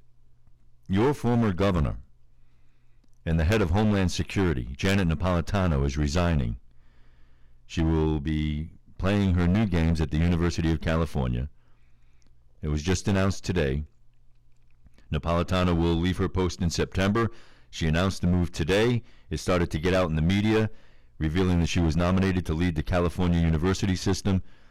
And here's a quote from her in a statement. For more than 4 years, I've had the privilege of serving President Obama and his administration as the Secretary of Homeland Security. The opportunity to work with the dedicated men and women of the Department of Homeland Security who serve on the front lines of our nation's efforts to protect our communities and families from harm has been the highlight of my professional career. We have worked together to minimize threats of all kinds to the American public, and we've also invaded your privacy at certain... Oh, I'm sorry, I added that last quote. She didn't say that. Janet Napolitano. Who would have ever thought that she would have been the Homeland Security chief, too, right? And there's another lady. Like Janet Napolitano and I politically don't see eye to eye on pretty much anything. And there are a lot of things that have been frustrating about watching her in the Homeland Security post.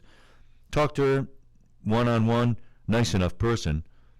But even this article, Napolitano ridden out a rocky tenure, having endured a string of lawsuits, multiple controversies regarding the agencies that DHS oversees. Among the complaints, immigration, customs enforcement. There are agents that have accused the department leadership in a lawsuit of failing to properly enforce immigration law. Some complaints center on the practice of using discretion on who they prosecute and allowing department attorneys to selectively determine which immigrants to pursue for deportation, which to let go. Her aide said it was a matter of prioritizing resources. Some agents, though, say it ran afoul of immigration law. You know that her department enacted a DREAM Act-style policy giving young illegals a reprieve. And there are some people, like Representative Sessions of Alabama, says Secretary Napolitano's tenure at the Department of Homeland Security defined by a consistent disrespect for the rule of law. The news of her departure apparently catching staff by surprise, though some say the view among many in the department that she's been out of sight, out of mind for quite a while, since she declared that the system worked. Remember that? After a terrorist tried to set off the bomb on that Detroit-bound flight, that was in 2009, she came under criticism for that one, for saying, see, the system worked. And she had a way of getting Republicans pretty upset when she downplayed that time the global terrorist threat, saying that terrorism is just man-caused disasters. She's had a rough time. And Obama, though, wrote a statement praising Napolitano, saying she's worked around the clock to respond to natural disasters from the Joplin tornado to Hurricane Sandy, helping Americans recover and rebuild. Since day one, Janet led my administration's effort to secure our borders, deploying a historic number of resources while also taking steps to make our immigration system fairer and more consistent with our values. Napolitano, former Arizona governor, will be leaving the post of Chief of Homeland Security. Announced today. See? There you have it. Real news from, I got to start getting that on PowerTalk Radio. There you go. Hey, we're going to take a little break because we don't have commercials. And look, an hour and a half and my throat was just starting to dry up. I got to get some liquid or something. We have some interviews here. Now, they've been checked over for quality. So the audio quality will be there. And for the most part, checked over for being dated. But some of these interviews that we play in the course of this 8-hour marathon might say something like, tomorrow I'm coming to Tucson for a concert. Please don't show up for the concert, because it'll just be you and maybe me standing there, and there won't be any performer. This is Dr. Kevin Lehman, who I was inviting on the show, and the two people I've probably invited on the show more than any other people, Dr. Kevin Lehman and Brad Meltzer, my best friend, which is what the joke is. I've always said my best friend. So I didn't bother those two gentlemen for this one. But they will, you can bet your whatever you'd like to bet, that Dr. Kevin Lehman and Brad Meltzer will be on our first show when we launch the PowerTalk station. Meanwhile, if you think that what we're doing and what we will do will be very interesting, please go to the website, powertalkmedia.com. If you go to jimparisi.com, take you to the same place, and donate and keep us going so we can pay FCC lawyers and our bills and whatever it takes to not get jobs for the next month and make this dream happen. We have some great people coming up. Jay Dobbins, ATF Special Agent, will be right here in studio intimidating the bejesus out of me in just a little while. And then later on today, about noontime, John Proudstar, the Hall of Fame, comic book Hall of Fame guy who did the first Native American comic book ever in history. We're trying to get Craig Gass, who's about the only person who's ever not showed up as a guest for me, but he's just so hilarious, and he's the greatest voice impersonator that I've ever had on my show. We're trying to get him in the afternoon, and we're going to launch into a barrage of your calls, hopefully in the afternoon. So let me give myself 5 minutes while you listen to Dr. Kevin Lehman. We're going to take your calls after this as well, so please stay with us. We're here till 4 p.m. Arizona time. The good doc, is he here? Doom up. Myself, right? I don't think you have, but, I've spoken to our nation's governors, okay? I've spoken to YPO groups all over the world, and I mean all over the world. Mexico City was the last time I did that. And high-powered, challenging situations. And people say, well, what was the most challenging type of places you ever spoken? I said, well, I'd tell you that. All black church, all African-American church, Washington, D.C., twice. One on one side of town, one on the other side of town. And then one in Columbus, Ohio. Now, you say, well, what's so unique about talking at an all African-American church? Well, number one, I had an interesting introduction. The guy said to me, he said, you're about to hear Kevin Lehman. He's the coolest white dude I'd ever heard. Dr. Lehman, that was the And that was it. Yeah. And they talk back to you. I mean, when you speak. While you're talking. Yeah. And when they get quiet, you're in trouble. Well, this was in Columbus, Ohio. They checked me into a Marriott residence hotel. It was right on the edge of where the people live. And much to my surprise was my favorite restaurant, right on the same pavement, the Waffle House. Yeah. Okay. So I come down one morning, it's a Saturday morning, young kid, black kid behind the thing, about 20 years of age. And he greets me. Good morning, sir. I said, good morning. Any fat chicks looking for me this morning? And I wish you could have seen this kid's expression on his face, Jim. It was like, sir? I said, any fat chicks looking for me this morning? No, sir. Well, if any fat chicks come by, you tell them they're too late because I'm on my way to the Waffle House to have me some breakfast. He pops up with, he says, I love the Waffle House. That pork chop sandwich, smothered and covered, I love it. So I said, well, see you. And I go and have my breakfast. I come back, bring back a tinfoil wrap thing, put it down in front of the kid. He said, what's that? I said, pork chop sandwich, smothered and covered. Have a great day. And I'm gone. The next day, which is Sunday morning, and again, I'm doing a church weekend, okay? The same kid's working. But this time he greets me more enthusiastically. He says, hey, good morning, sir. How you doing? I said, hey, good morning. Any fat chicks looking for me this morning? Now listen to what he says, Jim. He says, no, sir. But I've been keeping my eye out for you. Now, let me point out, we have formed what they call a relationship.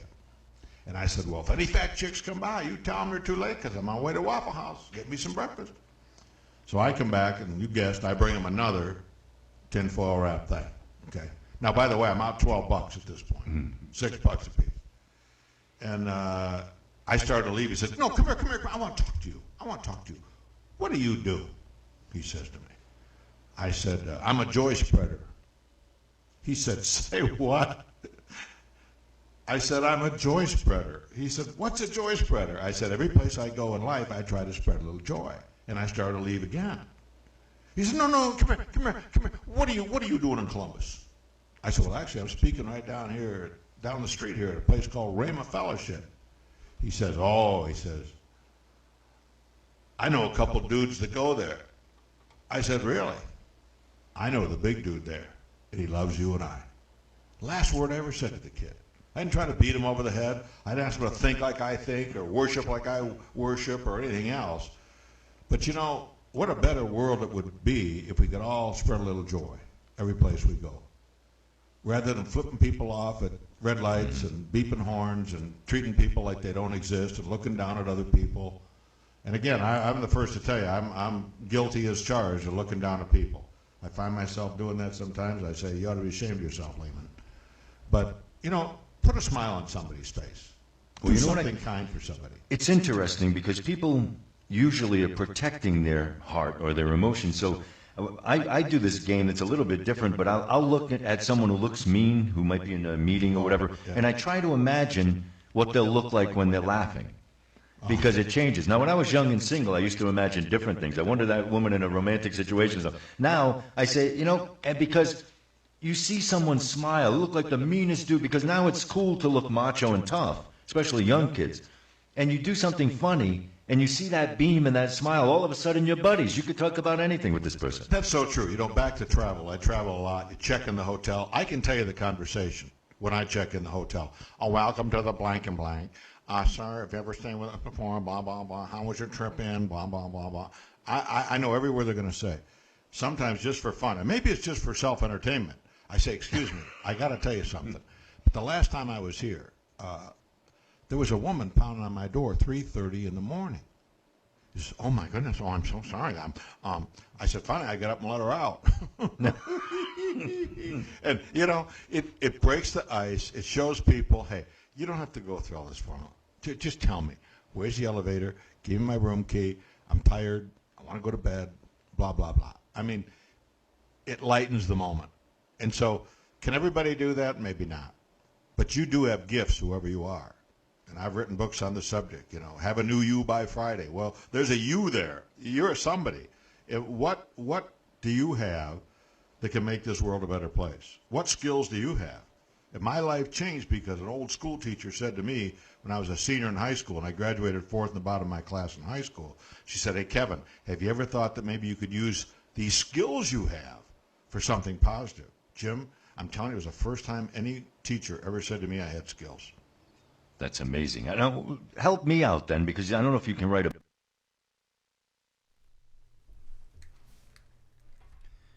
Maybe I should have had Doc in here. Doc and I have had some conversations, man. He really knows how to reach people. And some people will say, yeah, I know Dr. Kevin Lehman. Yeah, he's sort of an older guy. No. When you talk with Dr. Kevin Lehman, he is interesting all the time. And saying he's a friend of the show is putting it mildly. We have some intense people coming around, and it's going to be a lot of fun. And we have Jay Dobbins will be next in studio. Jay's right in the middle of a court battle right now, so amazing that he'll do this. And I can't drop names of potential future talk show hosts, so I can't say anything about Jay. That's not hinting, is it? So, but he wanted to come in studio, which I like. It's always better when someone's in studio for being able to communicate with them and talk to them and that kind of thing. Janet Napolitano, wow, dropping out of Homeland Security. That's a pretty big deal. Some of these people have been in these positions for a long, long time. It's got to be, you look at them and they age, boy. No matter how much you like or dislike any of these people, boy, they sure age.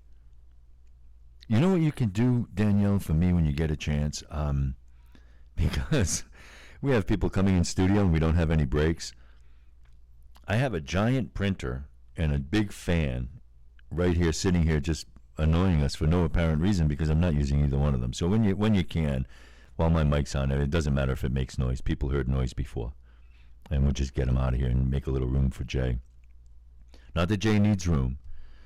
Valerie was just at Jay's house interviewing for a special that they have coming up at K-Gun 9, too. So that should be interesting.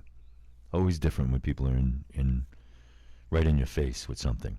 Craig Gass is supposedly on the show in the afternoon, and Craig is so cutting edge that I'm afraid of him. This is internet, so in theory, if he says a cuss word or something, we don't lose our license. But I might have Danielle tell him on the phone, assuming that we do get him, that he's got to be a little bit careful of our audience. There might be some youngsters still listening to the program.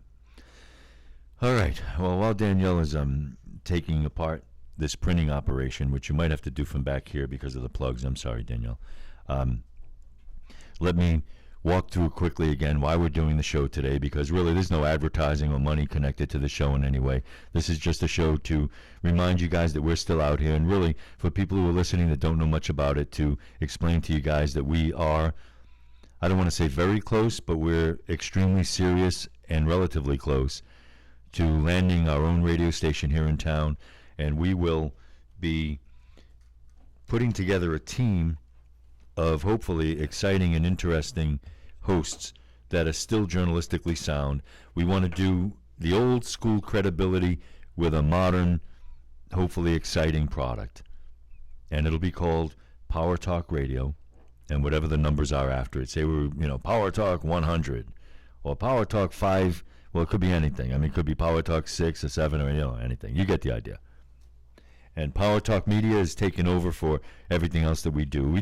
For those who don't know, we do a couple of side projects, and we don't really make money on them, but they're love projects. And the Coastal Channel is one of them. And this time of year that we do a little bit with it, not much. And then University of Rhode Island Rams, which is my university, we do a sports show once or twice a week, depending on how good their season's going. This year we'll be doing that's television on the internet, and we take calls for that show too. So that's what we do when you don't know where we are, and we're away for a little bit. What I would like to do in just a second, because Danielle is just putting this stuff away, is get somebody to call in so that we can break it up a little bit. It's 520-750-7456. And call in and talk about nothing, sort of like the old Seinfeld show. Just get you on and see what people have been up to. I keep in touch with some of you guys, but I go into my periods of not getting out there too much. And we did have a great bash at Pizza Hut recently, for those of you who used to go to the Pizza Hut gatherings. And I'd like to talk to a couple of listeners and just have a little fun before we escort Jay Dobbins into the building. So we'll be doing that in just a little while, and he should be fun. I purposely, one of the things I do, you have to show prep and you have to learn about topics, right? And obviously things like Janet Napolitano resigning, if you're just tuning in, Janet Napolitano resigning, she'll be gone in September, take over the California university system. And again, by the way, I don't want to stereotype. Just because I'm not super partisan one way or another doesn't mean that stereotypes aren't true in some ways. So where's Janet Napolitano? Is she going to run, black weaponry in Tucson, Arizona? No, she's going to go to a California university system, which is stereotypically super liberal, right? It's just the way things are. There's a reason that there are stereotypes. That doesn't surprise one person listening to this show right now.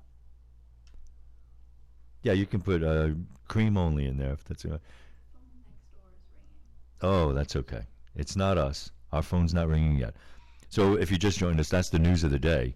Really the news of the week or month, probably. Janet Napolitano resigning. Now, Jay Dobbins is right in the middle of a court case. And Jay, if you don't know the story, and I'm going to ask Jay some pointed questions because we know each other well enough that I can do it. But his life changed dramatically after the Hells Angels debacle. And why do I call it that? He did a great job with the Hells Angels, but because of tiny errors in the prosecution of the case, the guys got off on the charges. So he basically risked his life multiple times without the gratification of seeing some of these people that deserve to go to prison. And then it was followed up by what you would expect to be followed up by if you infiltrate the Hells Angels. Not to say that they did these things, but his house had been burned down with his wife and children in it. They were okay. But a lot of things that happened as a result of all the times that he's risked his life, and he feels that the government turned its back on him and really have not been here to protect him, despite him putting himself on the line for them. So to oversimplify the lawsuit, he's basically suing the government, if I got that right, and he's been involved in everything. I mean, he was there at Waco. You remember Waco? So he's been there from Waco. He's been there from for the Hells Angels. He knows a lot about Fast and Furious. And how ironic that before Fast and Furious, it was Operation Wide Receiver in town, which was another sort of gun-running thing. And what was Jay Dobbins? He was a wide receiver for the U of A, and a good one, too. It's like a football show today between Ricky Ellison and Jay Dobbins. I wonder who else we can get in here. Maybe we can get in Chamber Mike, I think, played football, too, on a small level. Am I making noise with the paper? Is it bothering you? I'm writing notes to myself over here. Just want to make sure that I ask Jay Dobbins about Operation Wide Receiver and see if he was in on that too, or if he knew anything about that, because that one was a few years ago. And for those with short memories, what was it, Operation Lively Green? To me, the most shocking story, short of the Gabrielle Giffords and the tragic shooting that happened on the 8th of January, I think that Lively Green was the craziest story in this area. That was the one, and I'd only been doing news here and talk here a couple of years, and all of a sudden they arrested Border Patrol agents, police, just everybody. They were using marked police vehicles and border agent vehicles to bring drugs back and forth over the border and everything. I mean, everybody was arrested. And they all had this weird, they could only get 3 years in jail rule. But one after another, they all got prosecuted. And, not too much makes the media in these stories. There are so many things I want to talk about, and we'll be here long enough to talk about most of them. Some are I'm a big supporter of police. Spoke at the police academy here in town. Have a lot of friends who are officers, family members who are officers.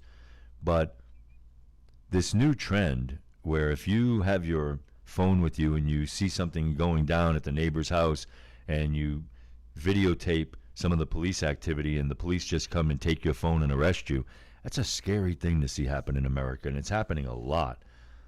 And I don't know what will become of this, but there are people now with YouTube and all that are posting more and more and more of these, and it's troubling. And I know a lot of people, it's a really, to be on the ball in life is very, very difficult now, because you want to be supportive of the local police but want to make sure that it's not over the line. And that's what it seems like everything is nowadays. It's like, yeah, I want to do the right thing and I want to support the good guys, but even the good guys seem like they're a little tougher to support in some cases.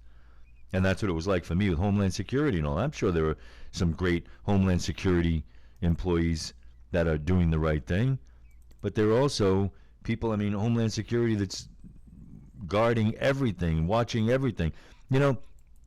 I took a great class. I was honored to be nominated by, actually it was Jay Zucker, to join the FBI Citizens Academy. I spent 8 weeks, 3 hours a class with the FBI. Small group of us, I think there were about 20 of us, and we had an amazing time. We even went on the FBI gun range and shot 4 separate weapons, major rifles and automatic weapons and all kinds of cool stuff that I've never gotten a chance to do. And it was very, very special. But what you also realize in that situation is these people are everywhere, and they're protecting us. But I remember asking and being teased about it when I asked them if the FBI used drones of any kind. And they went, we don't really get involved in the drone thing and all that kind of. Well, what came out just a week or so ago, and one thing I learned about the FBI from dealing with FBI agents that was good for me to learn, it's never the people on the low end. If you're an FBI agent, you're a good guy and you're working like crazy. We met men and women who were so dedicated to making this country a better place, you admire the living daylights out of them. I learned to disconnect the agency as a governing force, if you will, and the people who work hard every day to keep us safe. But they teased me because I asked a lot of questions about drones, and I'll tell you why. I'm working with someone here in town to be able to get video of events using these little mini drones for things like the Vaquero, the parade of the cowboys, and the tour to Tucson and things like that. And I want to be able to fly this sucker over these events and put it on my website live and then narrate it much like you would see in the old days with a parade, and now the float is going down Tucson Boulevard, that kind of thing. So I asked the guys, what are the rules? Are there any rules? Can you just put a drone over anything and people have to, if they're on TV, they're on TV, kind of like Google with the vehicle that they have. And I was surprised to find out that you can, and not only in public places. And the question I asked, I said, suppose, everybody does these YouTube videos, and there are a lot of kids who do these like weekly YouTube videos, and they make a ton of money, and they're very popular. And so I asked the FBI agents if you could, say, put a drone over your neighbor's backyard, videotape 2 minutes a day of your crazy neighbor, and of course he thinks you're the crazy neighbor, but that's how it works, and then do a YouTube special on it. Crazy Bob, my neighbor, and every week you would have this 2-minute segment of him barbecuing or yelling at his dog or, whatever. And I expected them to say, no, the airspace over your neighbor is his airspace. No, you're allowed to do it. You're allowed to do it. and you're allowed to post it on YouTube. At least that's what they told me. And then they teased me for 2 weeks straight about being the drone guy that wants to spy on his neighbors with the drone. So it was all good fun and a bunch of laughs, but the bottom line was, while I was joking around about this, the FBI was using drones apparently to spy on us and innocent people just to make sure that everything's okay. Now we find out, if these reports are accurate, that Microsoft really helped the NSA get access to all their messages and all the encrypted messages. And one of the news stories says they collaborated closely with U.S. intelligence services, allowed users' communications to be intercepted, even helped the National Security Agency circumvent Microsoft's own encryption.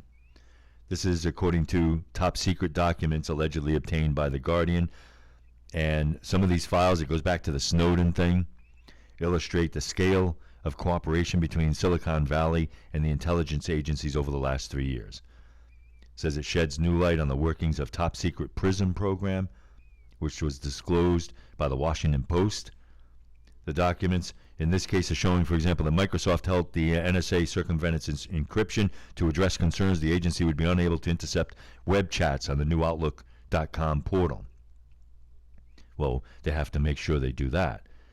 They also, the NSA, working very closely with Skype, so they've been basically monitoring and have the right through Skype to get all your conversations, video and everything, and just keep it for in case they have a need to get you in trouble someday. It says July of last year, 9 months after Microsoft bought Skype, the NSA was boasting that a new capability had tripled the amount of Skype video calls that they were collecting through PRISM. And stuff that they get through PRISM routinely shared with the FBI and the CIA.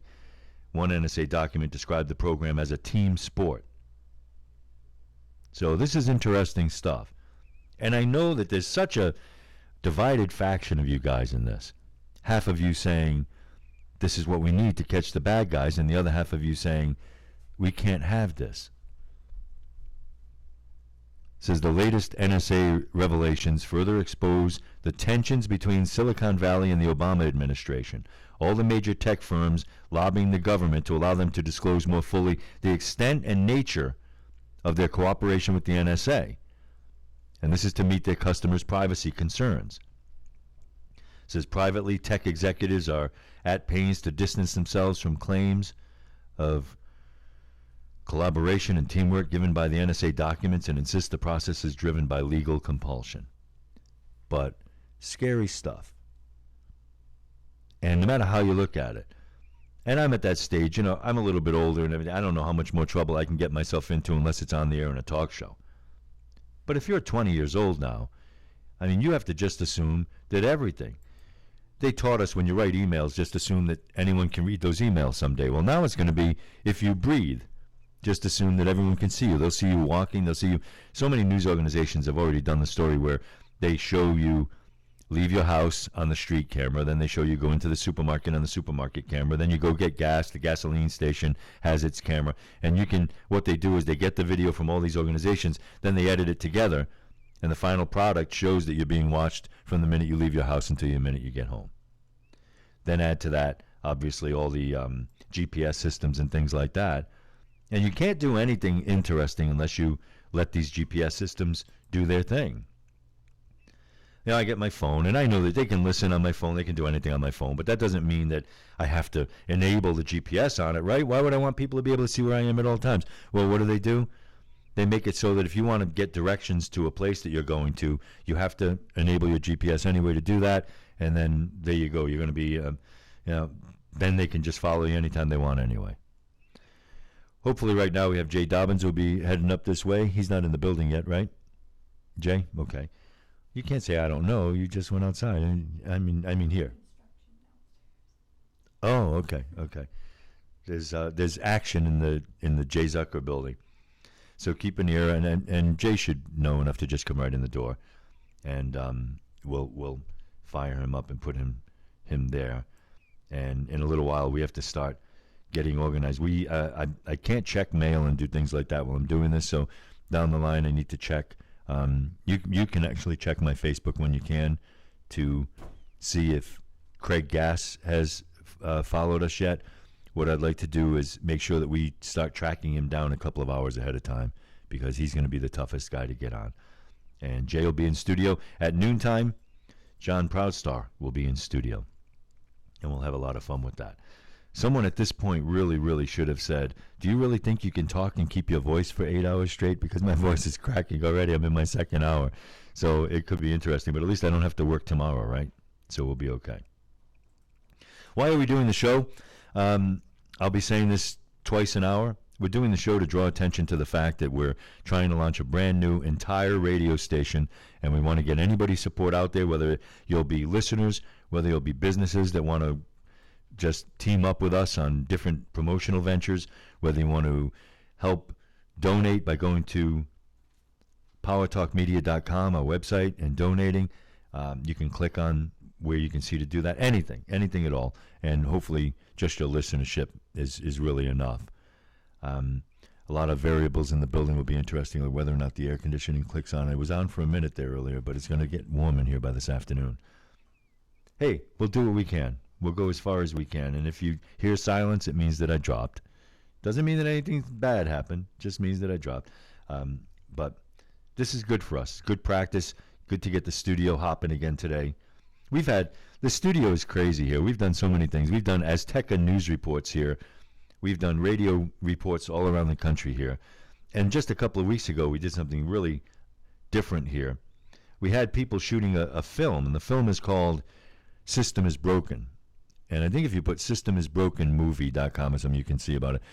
And we had all three rooms here jammed with cameras and actors and people like that. And poor Beep, I can't say her name, came in here just to grab a camera.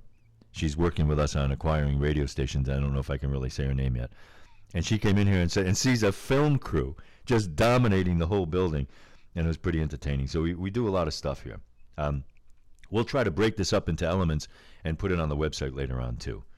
So please stay with us. If you want to sneak a phone call in, you can do it right now, by the way. Jay's not here for 5 more minutes. And it's local area code 520-750-7456. Jump right in. Danielle will answer it for you, and we'll put you right on. Anything you want to talk about, even if you just want to say hello, tell us who you are, where you are. We have people listening from around the country, which is the one good thing about the Internet. You don't get the numbers that you get on terrestrial radio, of course, but you sure get people who can just fire it up anywhere. Now, I haven't tried it on the phone yet. Have you tried yours on your Android phone, Danielle? No? Oh, okay. It might be. But we're supposedly sending this signal such that you can get it on your computer and also on the phone. If it's not working for you, that's all right. When we put it up later on, we'll make sure that we do the right tech to make sure it's on your phone as well. So, like I say, Jay Dobbins will be next in studio. Always nice to have Jay here. Jay was here and was always been a supporter of what we're doing here. He was a guest, really just a visitor when we did one of our bigger proposals here to some investors for the radio station. Jay was kind enough, along with a few other people, to come in here and join us for the presentation. In fact, we had a blast. We through Skype, we interviewed Harmon Kaslow, who's the producer of the Atlas Shrugged films. And we had him on so that he could basically say he's a supporter of our group for getting a radio station on that has those kinds of pro-business beliefs. And that's a lot of fun. So hopefully that we'll have a long relationship with people like Jay. And I feel for him for what he goes through. It's a lonely situation to battle the authority in any form. We've all been there. Never mind when the authority happens to be the government. So if you want to call in, please do anytime. 750-7456. And Jay will be joining us in just a couple of minutes. And if you want to jump into chat, I believe you don't need to sign in. It might ask for a password or something like that, but I don't believe you need to sign in on chat. Feel free to just have at it and talk to one another or throw lines at Danielle or I. And we might not be able to answer you if we're in the middle of something, but we can probably see everything you say too. So feel free to do that. PowerTalk, as of today is officially the first time we've unveiled PowerTalk, which is our new logo and company. And that will be the group, hopefully, that buys this radio station that we're trying to buy. Yes, sir. So should be a blast. Hopefully you like the name and you appreciate Yes, the Jim Parisi. what we're trying to do. I have a lot of interesting things going on in the background here, so you'll have to forgive me.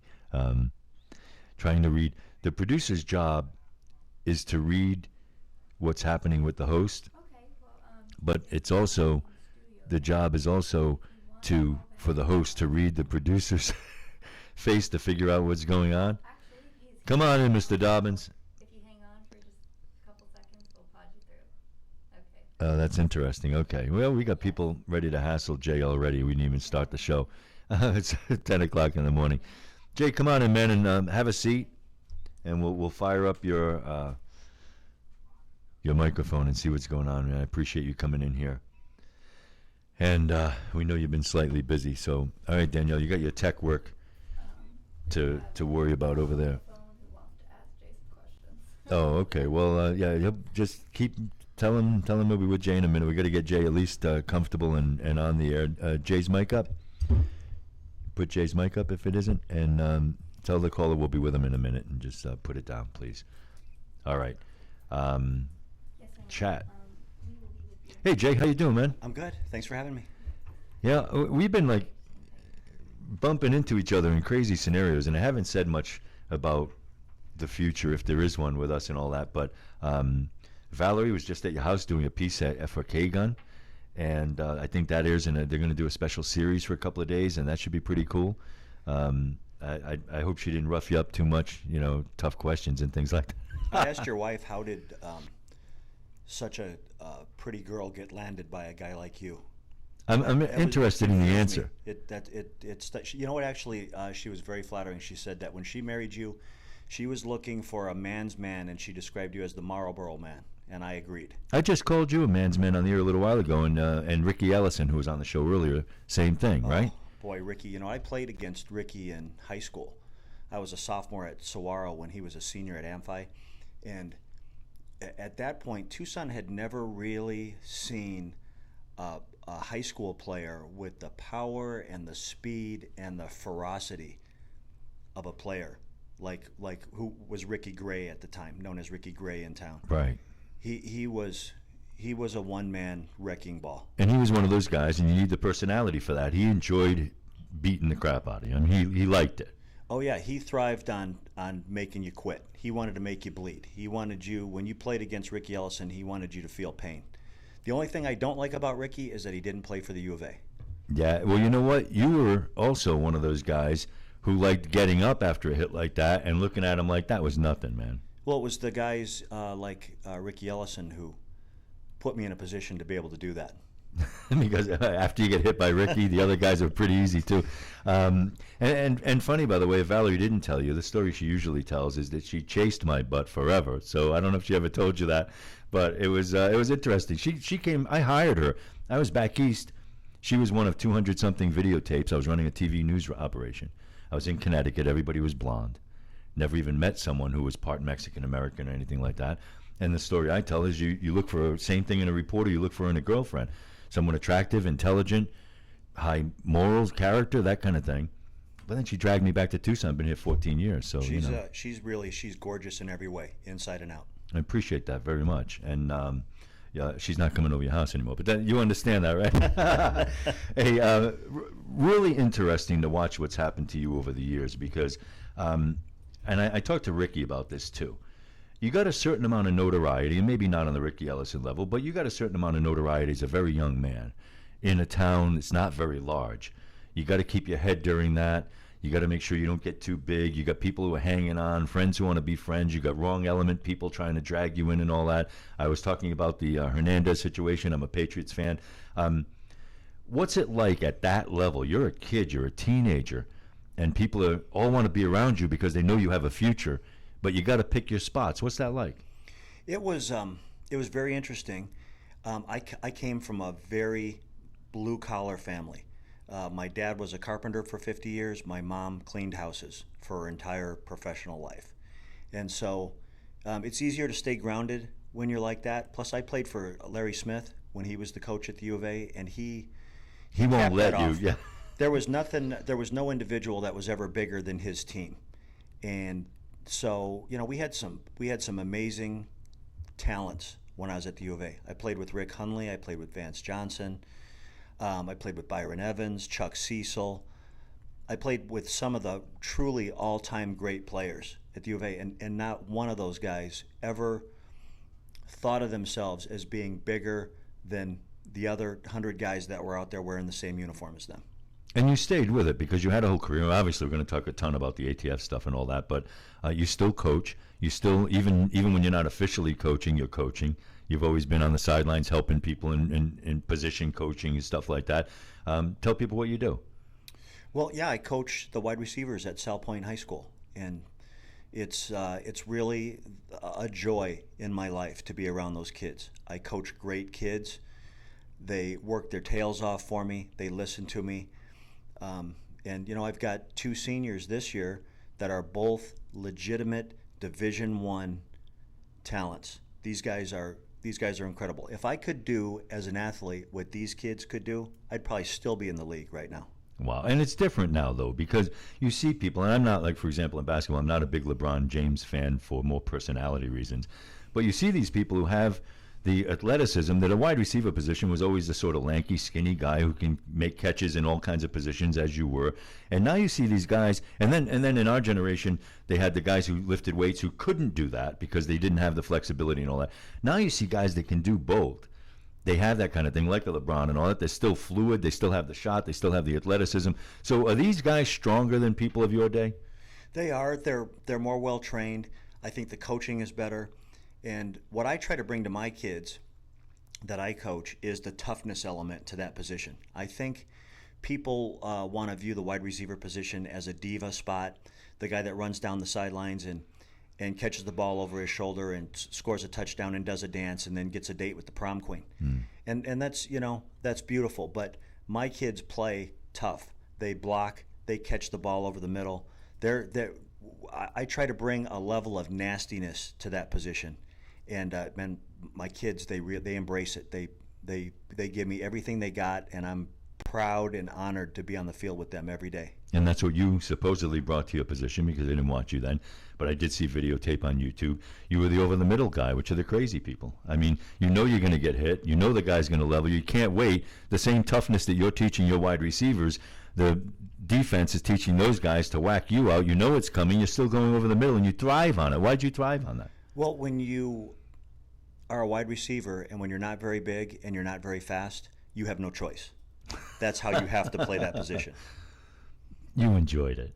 You enjoyed it. Did you? I saw so you didn't do too much celebrating because, again, in our day, it wasn't cool to celebrate. But you did a couple of what I call Tom Brady-esque point and first downs and things like that. I mean, it's an adrenaline of knowing you held onto the ball after just getting whacked, right? I was probably as flamboyant of member of that team as you could get away with Coach Smith.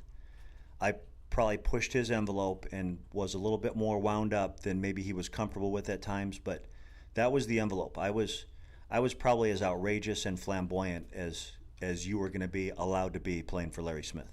All right, one thing, and segueing into the ATF, one of the things that really surprised me is how you could do so much undercover work coming off a pretty high-profile football career, and you're a guy that people would recognize, and yet you've managed to do that. You did a ton of undercover work. So before we get into what's going on now, and there's so many things, man. I mean, we've had you on the show before, but still, you told me the last time you were on the show that you were even at Waco, which is a whole nother story I could talk about. But and I saw you speak, and I saw you hold up the shirt. You were on the job, what, a week or so, and you got shot by a rifle or something? I mean, crazy. Right. And so you have a whole history of that. But what made you go the way you went? You went with the good guys. We talked about Hernandez with Ricky Ellison a little bit and how it's weird how your friends at 14 years old can have more influence on you even when you go. You wanted to be considered a good guy. You went and worked with the government. You're a special agent. You could have done a bunch of flamboyant bad boy things, but you went that way. What in your character, your parents? I mean, it was less cool to be a good guy when we were that age. So what made you go that way? You know, I wanted to have a job that when the alarm clock went off in the morning, when I put my feet on the ground, I was excited to go to work. It was something I was passionate about. And I've never been really good at a whole lot of things in my life, but I was always pretty good at standing up to the bully.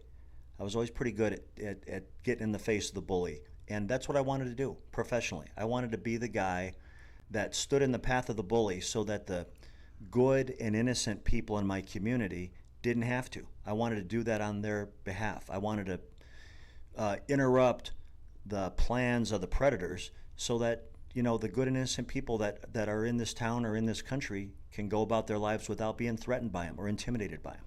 And you have a lot of fans, and probably because of that, and because of some of the things that have happened with No Angel in your book and that kind of thing, and people come out of the woodwork when I talk to them about you, and they say, I read his book, and people I would never, you know, people who are elderly, kids, all that kind of stuff that read the book. So I know you well enough, and you're too far away to, I think, reach me. So I'm going to just hit you with this question. People say, I love Jay Dobbins, I love Jay Dobbins, I love Jay Dobbins, and then the fourth person will say, he just loves attention, and he's this, and you've heard all this before. So answer to it. You why don't you lay low? Are you just trying to get attention all the time? What's your deal? Well, I think that if you liked me in 1980 when I was, you know, a freshman in college, if you liked me in 1976 when I was a freshman in high school, you'd probably like me now. Nothing's really changed, and it never changed in my character or in my personality, even when I was working undercover. What you see is what you get. I was never good as an undercover operator of being that guy that would inherit a character and pretend to be someone. I was just myself. I spoke to people like I speak to you, like I speak to anyone. The same people that I was investigating, what they saw is what they got with me. So when people say, you know, that you're narcissistic or you're an attention hound or all those things, part of that was brought on by the fact that I was left with no other option but to try to hide in plain sight. I had death and violence threats, murder contracts being shopped against me, and I was abandoned by the government in the process of trying to overcome those or contain those. And so with no other option left, I decided I'm going to publicize my story. I'm going to hide in plain sight. I'm going to try to cause some pause in the minds of the people that were intending harm on me and my family, and make them think twice about coming after someone who was in the public eye. And you were in the public eye, and I know we have someone who wants to ask questions later, right? I'd have to get him a headset probably, or I'll relay the question. But when you had a signing, I think it was at Barnes & Noble or something like that, first question I asked, because there were a ton of motorcycles pulled in to watch you, and the first question I had, do you ever worry that some of these old Hells Angels guys, and then you're like, they're here, and you have... And I've seen you now. I've watched, you know, I do my homework with this stuff, and I've seen your stories on History Channel. There was one just the other day that I watched, and I went on YouTube and I watched them and all that. And you talk about how these are some pretty bad dudes. But you also say that they're human and that they've been your friend when you needed a friend. They're kind. They're nice to their kids. I mean, it's not necessarily a situation where all they are evil characters. Life is...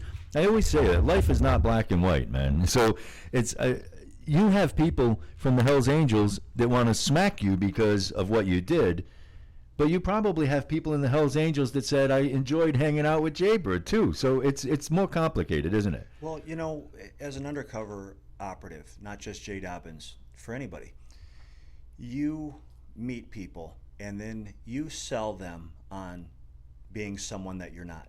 And then you gain their trust, and you gain their loyalty, and you gain their allegiance. Then ultimately, when you compromise that, when you betray them, that creates huge animosity and vindictiveness. It's personal. It is. It becomes very personal. And when you do that against people that have inherent violence, they have a pattern in practice, and they're institutionally violent, you know, they have the means and methods to carry it out. I've never one time said that every person that wears a Hells Angels patch on their back is a murderer or a rapist or a drug dealer. There's guys I met that I got along with. You know, I held their babies. They slept at my house. I slept at their house. I spent holidays with them. I ate with them. If they weren't doing anything wrong, I really didn't have attention for them. Now, there's another side of that we're doing all those things, that we're murdering and raping and selling drugs and running guns and extorting people and beating people. Those are the ones that I focused my attention on. But I've never said universally every person within that club is an evil person. Now, if you wear that those club colors, you support that, you have an allegiance to that, and the most mild, passive Hell's Angel, when his brother is challenged, a member of his club is challenged, that guy's going to get wicked, and that's And they have to. undeniable. And they have to, right? You have no choice, in that club. You have no choice. One of your brothers is in a fight, is in a conflict.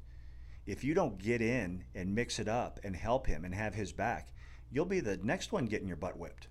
And I know you've told me stories, and you have to be a little bit of an adrenaline guy coming out of football and just to be in this line of work. But that feeling when one of them turns to you and says, hey, I don't know if you're legit, man. What's that like? Well, I think that the best undercover guys in the world, and I don't include myself in that category, are guys that can take that anxiety, they can take that fear and contain it and turn it into something else.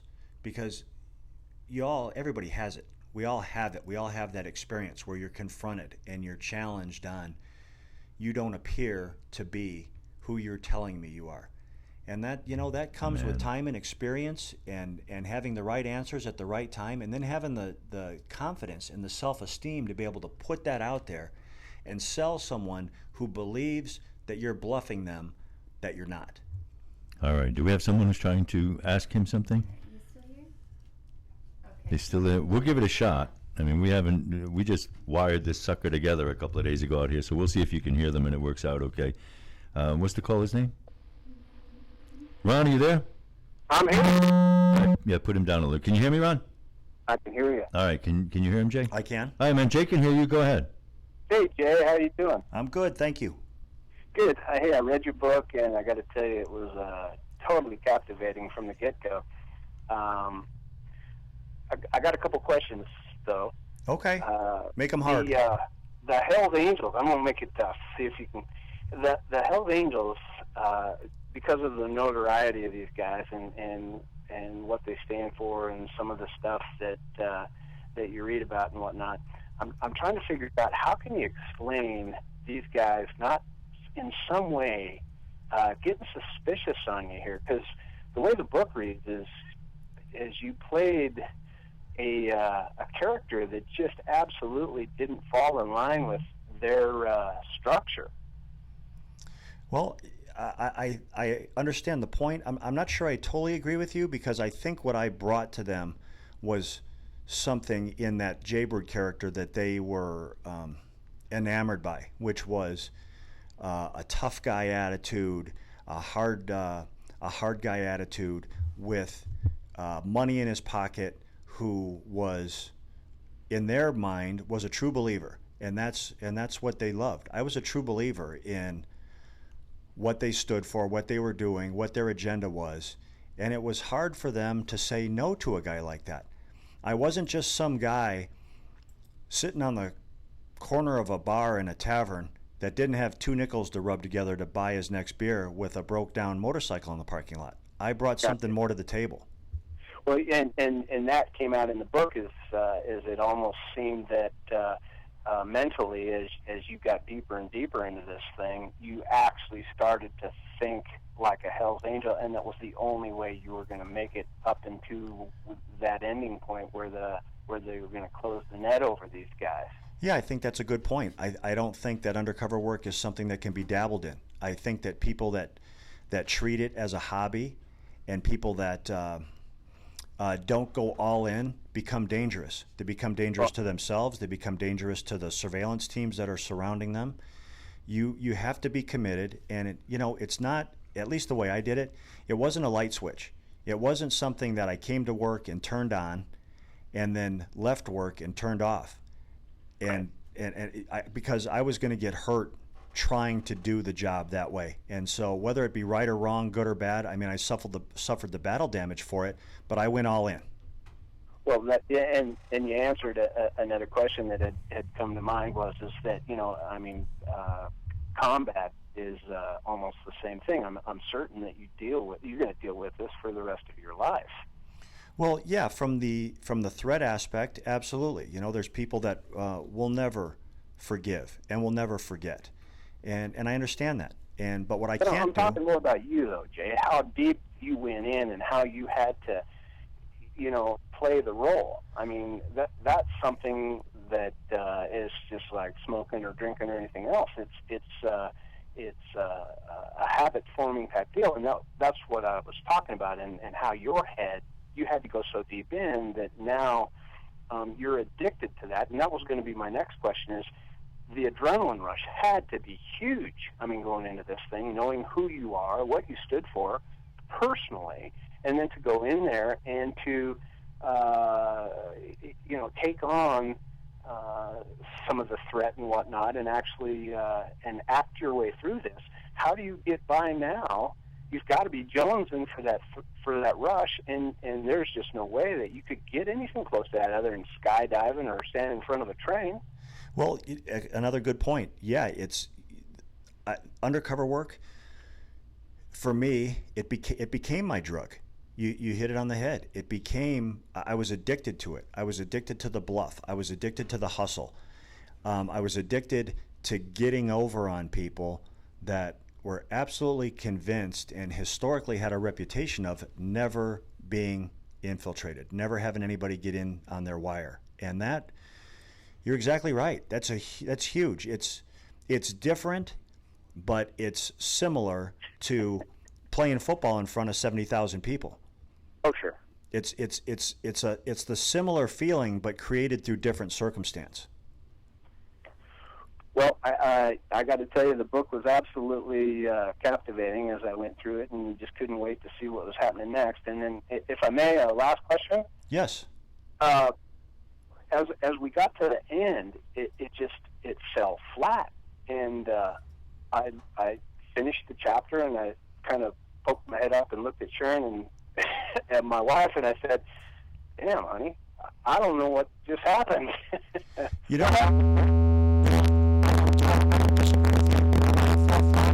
it fell flat because it was a true story, and the case fell flat. That's if I had embellished that story, or if I had fictionalized it or tried to dramatize it, it would have had some glorious ending where Jay Dobbins is Maverick getting out of the jet on the aircraft carrier after he just shot down the MiGs. It wasn't a Tom Cruise story. I saw that, Jay, and so what that leads me to believe is that whoever was working the second part of this, because this is now it's going to flow into, we need to capitalize on what we've just garnered as information to do what we need to do as a government to make sure that we've got these guys, and then it seems like nobody got anything.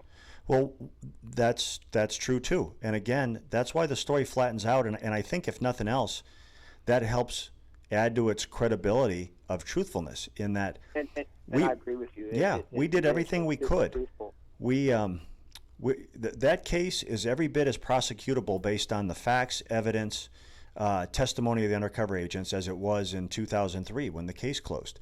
But the internal bickering between the attorneys, the prosecutors, and the agency got so overwhelming that we were our own worst enemy. We defeated our own case internally, and all the Hells Angels had to do was sit back and watch us implode. God. Well, my friend, I got to tell you straight up, I've done a lot of stuff in my life, and I know for certain that I couldn't have got through that without blowing it somehow. Well, it's very kind, Ron. Thanks, and those were good questions. And I got to tell you, I admire you for what you took on, and I hope that you come out of this thing in a better place. Thank you for the kind words. Yeah, I appreciate you get the chance to talk to you, and thank you so much. Sir. Hey, Ron, thank you for the call. Appreciate it very much. The caller, Ron, if you want to call, it's 750-7456. And you do get those kinds of questions because, sometimes, Jay, I'll go so far. If I know a movie's a true story, I say, oh, cool, true story. But I know it's not going to entertain me like like fiction does, because it doesn't always, the good guy doesn't always win and all that kind of thing. It's just the way it goes. So I understand where he's going with that and what you did with that. And sometimes you just have to go public. I mean, on a tiny level, we were negotiating to buy a station. I was trying to keep it quiet. and it's a small level, but same kind of thing. Get frustrated after a while, saying, you know what, I'm tiptoeing around here and there, and you and I have the same personality in this kind of way. I finally said, who am I going to hurt by going public? I want to just get this out there and do it, and you just have to do it. So, I mean, you're ready. You're a trained agent. You're armed at all times, and you do what you can do to protect yourself and your family. I mean, you can't. They beat you if you have to go hide in a bunker every day, right? Well, I'm not the bad guy in the situation. I was representing the government. I was trying to handle the government's business the best way I could. And if I let the threats and the intimidation scare me into a cave, I become Osama bin Laden, waiting for someone to shoot a rocket at me. Mm-hmm. It's not going to happen. It's not going to happen. I don't know what the future holds for me, but it's not going to be under a cloud of fear and intimidation. All right, let me ask you, and we're going to have another caller in a second, right? Okay, if you can write the name down so I can see it in a minute. I want to ask you about Waco because I never asked you about Waco. And I think we know more about the government now, and really, you're probably, and I'm going to speak for you, but you can correct me, a little bit less naive than you might have been at Waco than you are now, knowing about what support and that kind of thing. I was Mr. Believe everything that everybody tells me at that stage in my life, and I was a television anchor in Bangor, Maine. Waco comes down, and a guy named David Thibodeau, who is one of the survivors, lives in Bangor, Maine. We become friends, and he comes on my set, and he announces the whole thing that went down. And this is the time that we're playing tapes, and it was Janet Reno, and did they set fire, who shot whom, all kinds of stuff there. So give me 2 minutes of your Waco memories and what it felt like, and what, if you had to tell someone close to you what happened at Waco, what happened? Well, just to clarify to start, I was not a part of the raid. I went out after the fact as to assist in the situation. So if anybody thinks that I'm speaking from a position of kicking a door in at that place, I'm not, and I don't have the authority to speak to that. What I know from firsthand knowledge and experience is that was a immensely tragic event on both sides. ATF made mistakes. We made tactical errors in the raid of that compound. On the other hand, ATF had a fully sworn search warrant. They had legal authority to enter that premises. There was gun trafficking, machine gun trafficking, explosives trafficking. There was kids being abused within that compound. We needed to go in there. When we were compromised and we insisted on going in, agents died, civilians died. That's never the goal of law enforcement. Everything we do, everything we plan for, when we do it right, is designed for safety. First, for the safety of the citizenry, for the innocents that may be around it, safety for the officers, and safety for the suspects. We're not in the business of hurting people. No one gets any pleasure of having to shoot anybody. But like you mentioned, and like Ron mentioned in his question, when he was talking about No Angel going flat, here's the routine historical pattern and practice mistake that ATF makes, in my view, is that when you have a problem, when you have a situation, just address it and tell the truth. People make mistakes. People make misjudgments. People don't necessarily always analyze the facts in their real way, and they make a decision, and there's consequences for it. When that happens, just admit it. We tried to deny what happened at Waco. We've tried to deny what we did at Fast and Furious. We've tried to hide it and cover it up. And just like the administration is locking the doors on Benghazi, the IRS scandal, the wiretapping of investigative journalists. People are pretty forgiving if you tell them what happened. If you tell them why you did it, even if you were wrong, they usually say, all right, I don't agree with that, but at least I can respect it, If I was the director of ATF when Fast and Furious broke, and when I was aware of the facts, rather than deny it and hide it and cover it up and try to bury it, what would have been wrong with saying, you know what, we made a terrible, tragic mistake here. Our plan was flawed, and people made the ultimate sacrifice for our mistakes. So rather than fighting Congress and fighting the investigators, why would ATF have not have gone and said, help us make sure that this never happens again? We don't want to ever make this mistake again. Lawsuits, is that what they would be worried about? Yeah, we could never, if they would have said we could never bring back those people that were lost, and we'll never bring back those guns. But what we can do is make sure that nothing like this ever happens again. And we have the most sincere regret for what we allowed to take place, and we're going to do something about it. We're going to fix it. We're going to discipline the people that were responsible for it, and we're going to correct that.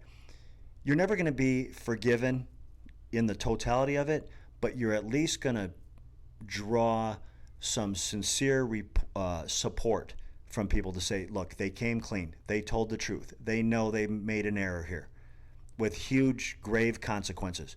But at least I believe their answer. No one believed the pitch that was being put out there because everyone knew it was a lie. Everyone knew it was flawed. Everybody.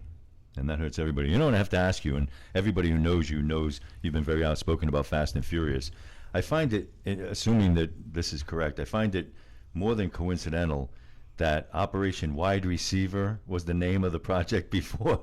I mean, with someone with your background. When I said, I have to ask him about Wide Receiver. And then I said, wait a minute, that's pretty interesting. You must have found that to be an interesting name of an operation. Well, I think it's interesting in several aspects. Fast and Furious is laying on the present administration. It's laying on Obama's administration and Eric Holder's DOJ. Fast and Furious started under President Bush, Wide Receiver started under President Bush.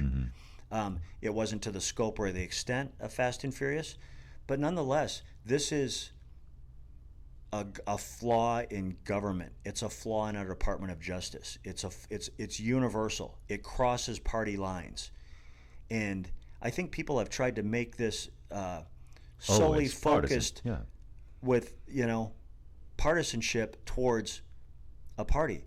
We're all responsible for this, and we're responsible for it as a Congress and as citizens, that when something like this happens, we have to demand the truth. We have to demand answers. There has to be an uprising that we want to be told how this happened, why it happened, who was responsible for it, and we want to see people held accountable. And that just hasn't happened. No, because everybody, Jay, even the media, I mean, you're on Fox News and these other things. Fox News will say Obama messed up, won't mention the Bush part. MSNBC will say that it was Bush that started it, won't mention. And as a result, the media is sort of bought and paid for, even not literally with money, but in some ways. And we know that while administrations change, the CIA and the ATF and the NSA and everybody else, those organizations stay in continuity. So nothing's really going to change that way when one guy comes in. If Bush puts in the Patriot Act, Obama can say whatever he wants, but he re-signed it when he was in and all that. There were, I don't want to say conspiracy powers that be, but the place runs without you.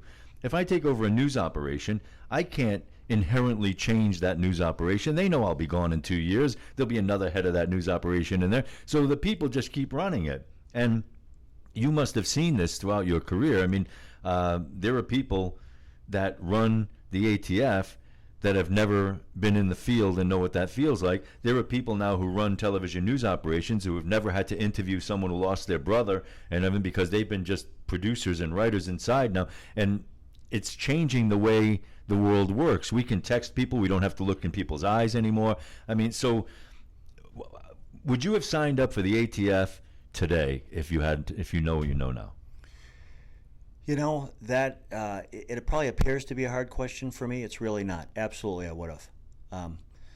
I love ATF. ATF's a very important agency, and we're very easy to criticize. The Second Amendment people, love beating us up. And the truth of the matter is, ATF is not anti-gun. ATF's never been anti-gun. ATF is anti-crime gun.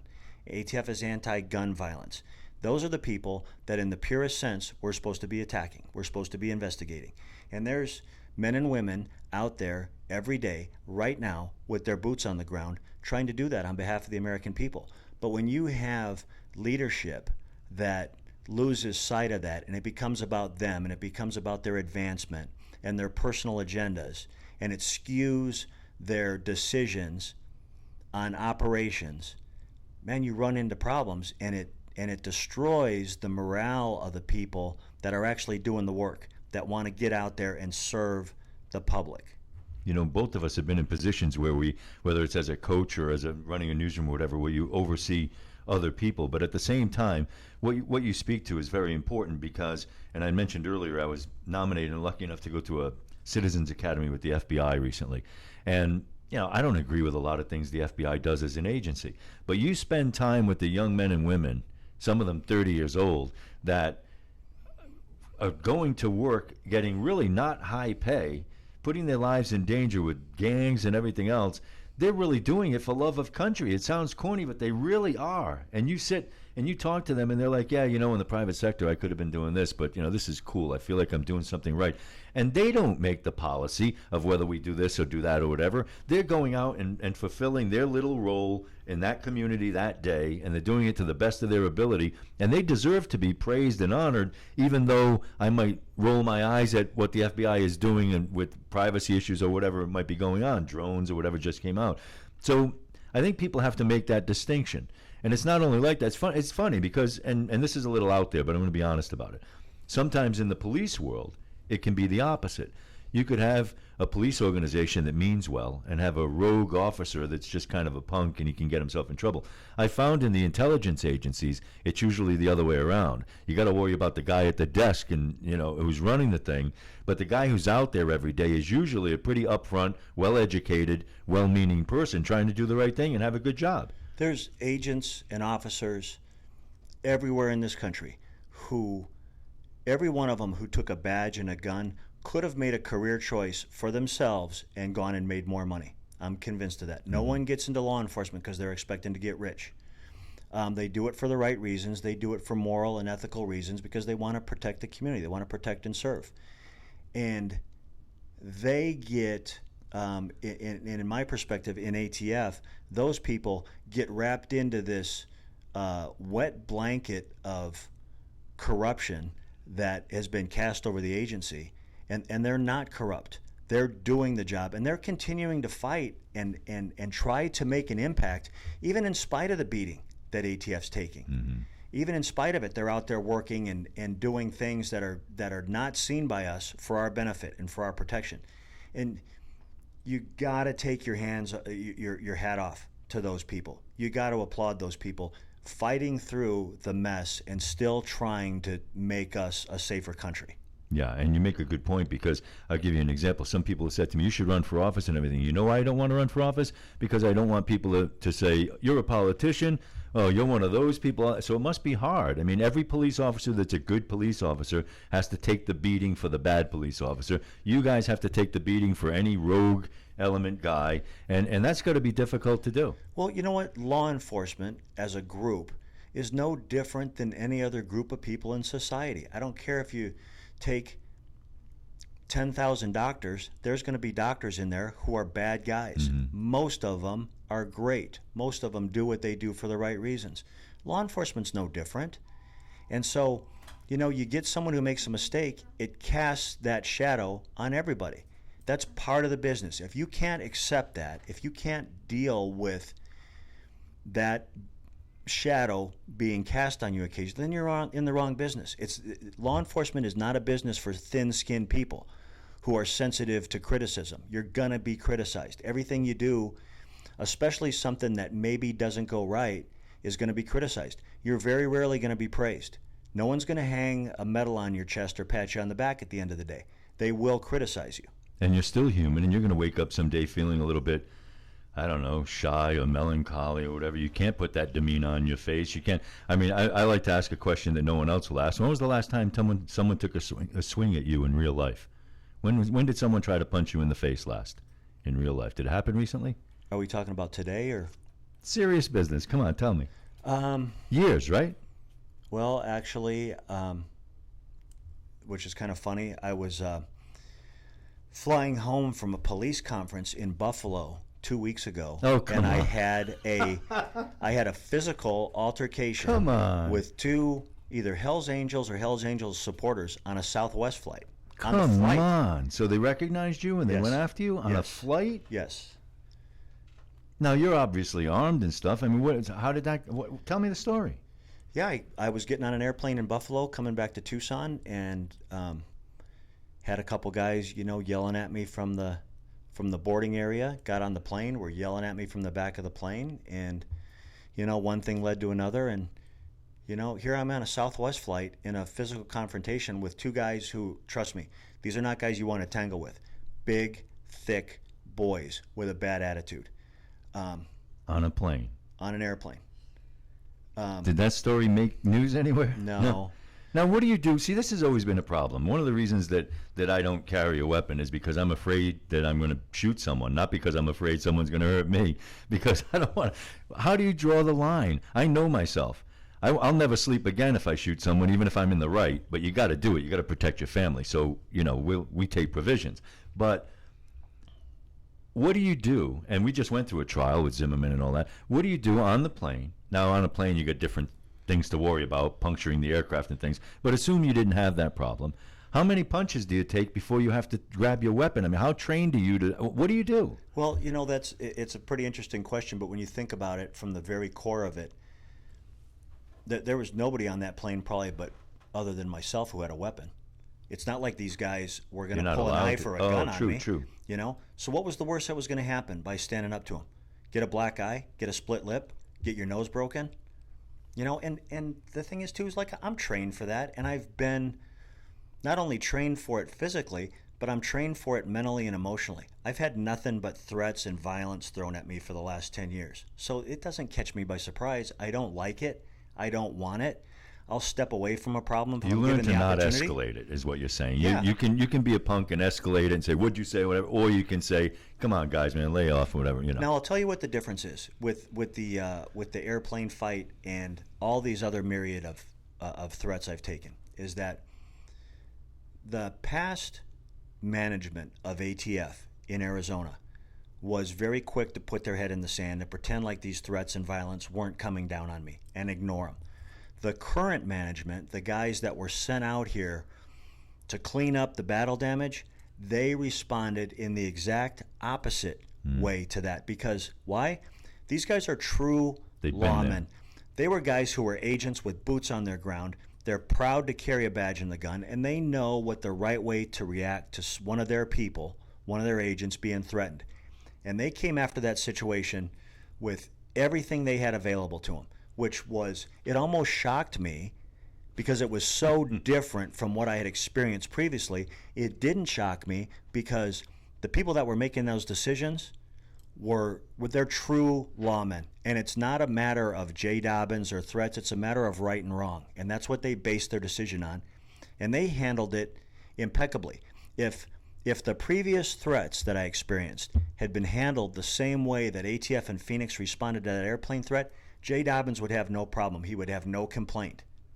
You don't mind the trouble. You just like to know that someone has your back because you've been doing that for them all these years. So you're on the plane. Did they get out of the seat and come after you and everything? I mean, you guys had to. Oh yeah, it was a full-on brawl. It was a full-on. What did the rest? I'm curious about the rest of the passengers, man. What are they thinking? Do they know you're an ATF agent? What are they thinking? They're seeing these guys fight on a plane.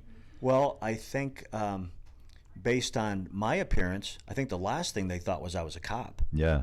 I think they just thought, hey, these are some guys with some bad blood, which their assessment was accurate. They saw it for what it really was. It was a fight between some guys who didn't see eye to eye on things. But so how did it end? It kind of ended the way it started. It kind of ended with in an anticlimactic way. They were confronted by law enforcement when we landed, and But on the plane, how did it end? I'm going to find out. I want to find out how it ended. What happened? Well, you know what? In like we talked about Jay the narcissist, in that fictionalized story, I knocked both of them out and handcuffed them and escorted them to the county jail. But how did it really? The reality of it is it ended with punches being thrown and pushing and shoving and guys like leaning on each other and using vulgarities to describe what they thought of each side. Yeah. That's kind of how it ended. Are they surprised that you're not going to take it? Because, law enforcement guys have to just kind of take it a lot of the times. Are they surprised that you'll just say, what's your problem? They shouldn't be. They shouldn't be based on everything. I think they know the last thing I'm going to do is just sit there and take it. They may win. They may beat me down. I may be hurt at some point, but I will not take it. I will not just stand there and take it and be shy about it. When are you going to get too old for this? I'm too old for it right now. I was too old for it 10 years ago when it started. All right, look, I got maybe 10, 15 minutes, and we got to get into what you're really doing now. And a lot of people know your story, and you've had. I mean, I always just throw out there, they burned your house down with your family in it. Your family was okay, right? But I mean, I say they. I assume it's people that were connected to the Angels, but it could be, enemies. You know the deal. Everybody's already heard about the letter that you got from people and stuff, and the threats.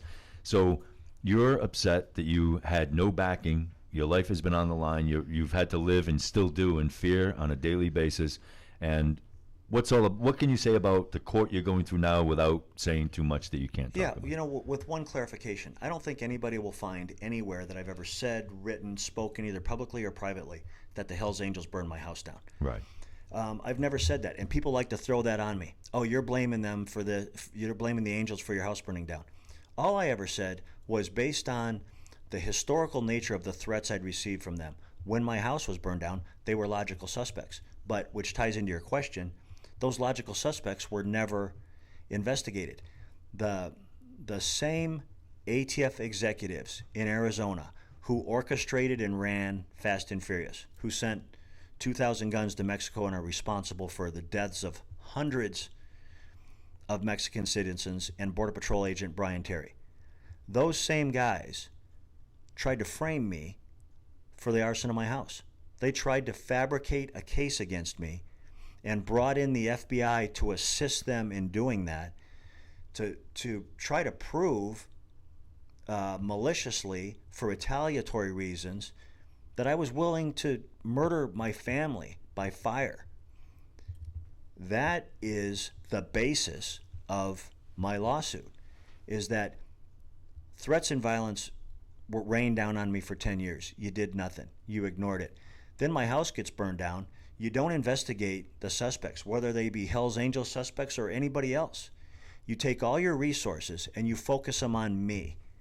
Now, why is that? Well, my opinion is that happened because I had spoken out against the administration. I'd spoken out against Eric Holder. I'd spoken out against ATF on the malfeasance of the way those entities were running, and I gave them a free swing to attack me.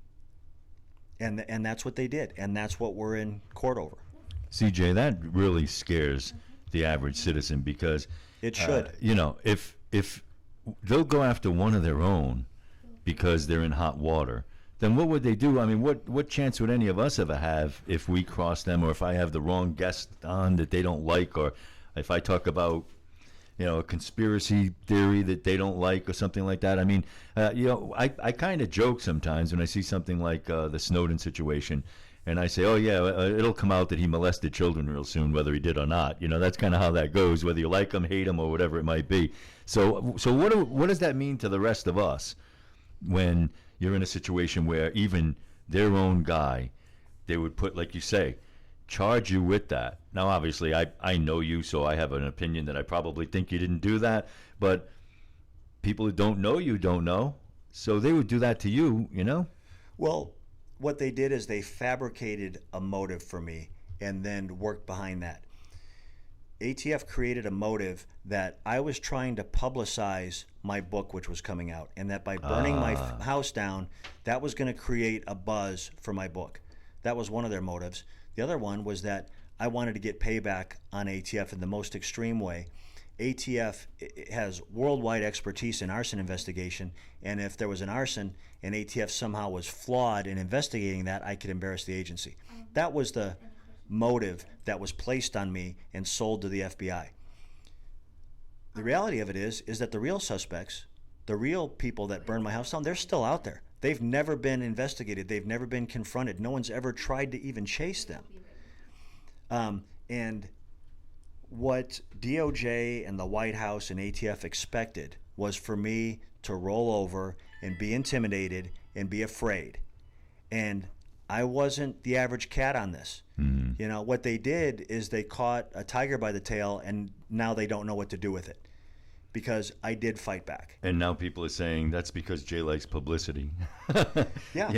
You're always going to have the critics. Yeah. You know what? You're never going to make a right decision. You're never going to make anybody happy. I get that. I've become very thick-skinned. When all this first started, that was very it was very hurtful to me to hear people say that. Now it's just, don't walk a day in my shoes, walk a minute in my shoes. And if you can survive it, then we can talk. Until then, you're entitled to your opinion. You're just not entitled to your own set of facts. All right, look, I know you're a trained agent and all that, but what do you do when you're laying in bed and your family's around or whatever, and it's 2, 3 in the morning and you hear something? I mean, are you not only trained to know how to operate with that, but are you at a level that you've never been at before still in 2013 to say this could be someone coming now in my house? I mean, are you always, and as a law enforcement guy, you got to always think that way anyway, but it must be at a level that's, I mean, it's got to put a strain on your relationships. It's got to stress you out when you're trying to have a kid's birthday party. I mean, what's it like? Yeah, no doubt. I mean, me and my family always look over our shoulder. We always will. Those threats are never going to go away. Those contracts are never going to be pulled. At some point in the future, does someone decide they want to try to fulfill it and make some money? I can't control that. You can never control the human factor on an individual who wants to impress somebody, make their bones, put some money in their pocket. I get that. What I found personal comfort and peace in is that in the mindset that I have God on one shoulder and I have a pistol on my hip, and between the two of them, I'll figure it out. And you can only do what you can do. I mean, whatever, you protect yourself in the best way you can. At least now you feel like they do have you back a tiny bit in Phoenix. Absolutely. I have a boss who's the special agent in charge in Phoenix named Tom Atterbury. He was sent out here with the specific instructions to fix the problems. Try to mop up the blood and guts from Fast and Furious. And he's done an extraordinary job. He's a man of character, and he's a hard-nosed guy. He's a cop's cop. And I don't always agree with Tom Atterbury eye to eye, but I'll always follow him because he always is moving in a righteous direction. Whether I personally agree with it or not, he's moving in a righteous direction. That's an easy guy to follow. His assistant, who runs ATF in Tucson, is a guy named Carlos Canino, who was my partner on the streets, has been in numerous gun battles as an ATF agent, worked extraordinarily high-profile investigations, and he understands, both these guys understand what it's like to be the guy with their boots on the ground. They haven't forgotten where they came from. They haven't forgotten who ultimately drives this agency. It's not the executives in headquarters. It's the men and women with their boots on the ground investigating crime. These guys haven't forgotten that, and they take so care thus of you their guys people. respect them. They take care of their people. These are guys, the bosses I have now are guys who I would run head first through a block wall for. That's the level of loyalty I had for them. The other guys, I'll be the first one to tie them to the train tracks for what they did. Wow. All right, we're talking with Special Agent Jay Dobbins of the ATF. And we had Carlos was on the line and left. I wonder if that was that Carlos. We have Dr. Edwin. I don't want to say his name. Is someone want to talk to Jay? All right, let's try it out. Hi, Doctor. Jay can hear you, sir. Hey, Jay Dobbins and Jim Parisi at the same place at the same time. The 6th Street Gym wanted to say hello and thank you guys for everything you do for us out here. So I just wanted to give you kudos. Yeah, you know who this is? This is Dr. Ed Torrejón, who runs the 6th Street Gym, which is Ed was one of the most phenomenal wrestlers in the history of Arizona, an All-American in high school and in college, and he runs the 6th Street Gym, which takes at-risk kids who have a violent part of their character and their being and their nature, and he brings them into his gym and he teaches them the morals and the ethics of boxing, and gives them a release for that need for physical confrontation, but in a very clean, pure way. This guy is a true leader in our community. Hey, that's why I like Jay Dobbins. You know what? He's just a mirror of what we're trying to do. He's a great guy in our community, and Jim has always been helpful to us. And so I didn't want to take too much time on your show. I just wanted to say thank you guys for everything that you do for us, and keep up the good work. Well, Ed, bless your heart for not turning your back on those kids that need you and that benefit from what you bring, into their lives. And if you're a young person out there who fits that profile, go find Ed Torrejón at the 6th Street Gym and put on some boxing gloves and fight with some dignity. Well, I had a really rough childhood, and I had a lot of struggles in my life, and there were these mentors along the way that were loving and kind to me and helped me, and now God's given me the opportunity to be a mentor to help them. So we're really blessed with what we're doing, and like I said, I just wanted to say hi to you guys, and thanks for everything you do for us, guys. Bless your heart, Doc. Hey, thank you, Doc. Thank you very much. Okay. All right, hey, that was nice. You never know on these shows, friend or foe, when they're calling up. But this is a cool community. I mean, you've stayed here. You didn't have to stay here. Why'd you stay in Tucson? Why did I stay here? Because this is my home. I love it here. And as much as the threats and violence have tried to chase me out of here, they don't get to make me leave my home. I spent nearly my entire adult professional life trying to defend this community, trying to protect the people in this community. Some criminals with bad intent for me don't get to steal that from me. They don't get to rob me of that. This is my home, and I'm going to stand by everything here, from the people in this community, the diversity in this community, my love for the University of Arizona, coaching high school football here, all those things. I want to be a part of Tucson. I absolutely adore this place. Well, then I know you do, and I know you talk about retiring down the line when you're old. How do you see the court case going, and then what's next for you?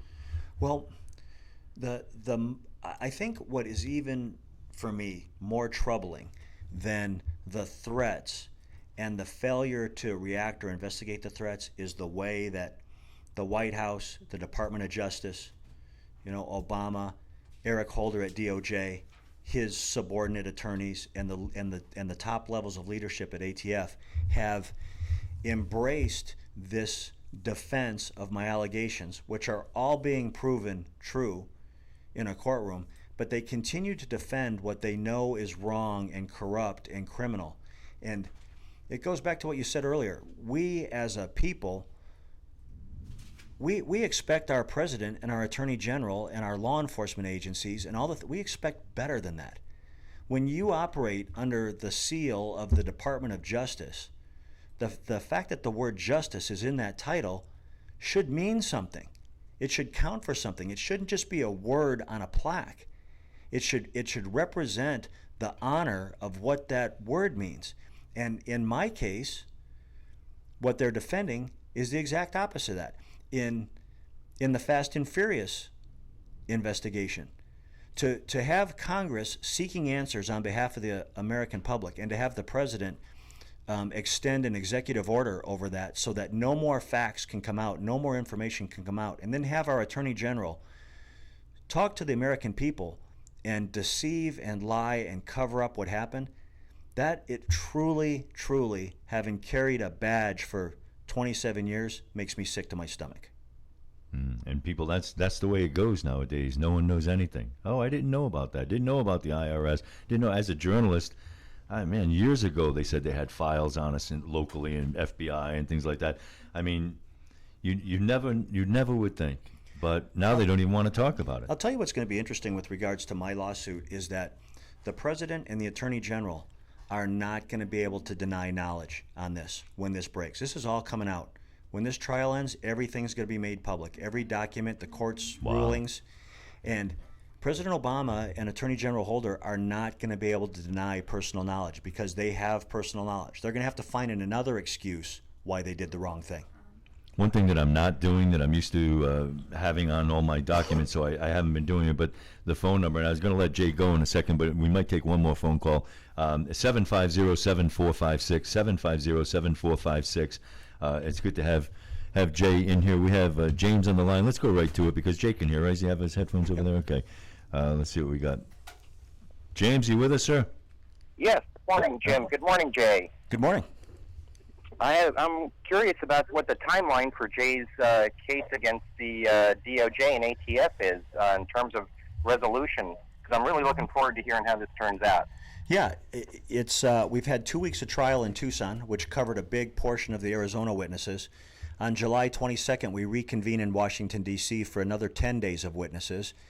Then we have a little grace period where attorneys on both sides prepare their closing arguments. And then it goes to the judge. And at that point, really the last bastion of hope that I have in this process is my judge. I think I have a great judge. I haven't agreed with every ruling that he's made in this case, but I think he's fair. I think he's impartial. I think he's intelligent. He's obviously very experienced at his craft. He runs his courtroom. There's no doubt who's in charge in that courtroom when that judge is on the bench. And I've basically put all my eggs in his basket. You know, whatever he rules, whether it be favorable or unfavorable to me, I'm going to live with that because that is the way the system works. Excellent. Is there any possibility that Eric Holder himself may end up on the hot seat? Well, he's going to end up on the hot seat when the ruling comes down, when the verdict is issued, because whether I win damages or not is really going to be inconsequential. What's going to come out is the facts that I've proven, the cover-up that is being exposed, and the fact that Attorney General Holder and the President and the leadership of ATF are aware of that and were aware of it all before the trial started. That's going to be a real tough question for those guys to answer. How did you defend this conduct when it was internally proven to be accurate and you still allowed your attorneys to go try to take this guy out of play? Wow, outstanding. Outstanding. I'm looking forward to seeing the resolution. Thank you very much for your time. Thanks, James. Thanks, James. All right. Appreciate the call. Anybody wants to call in, we can probably take one more if you do it right now. I've kept Jay here already a long time, 750-7456. And I know you can't say anything, but I can say this half. When Jay does have less important matters to contend with, I will be speaking to Jay about either at least being some sort of a guest host if we get this radio station, because I think that you have a great level of credibility and experience and life experience to mix in there.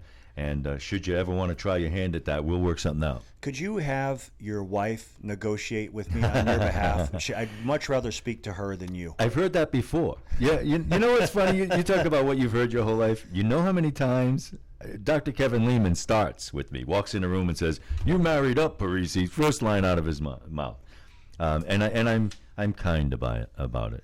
To be honest with you. No, you guys are a good match, and I think what we started the show with, what impressed me about Valerie is obviously when you first meet her, she's very striking and beautiful, but then when you talk to her, she's charming and she's got a sweet heart and she's highly intelligent. She asks great questions. Yeah.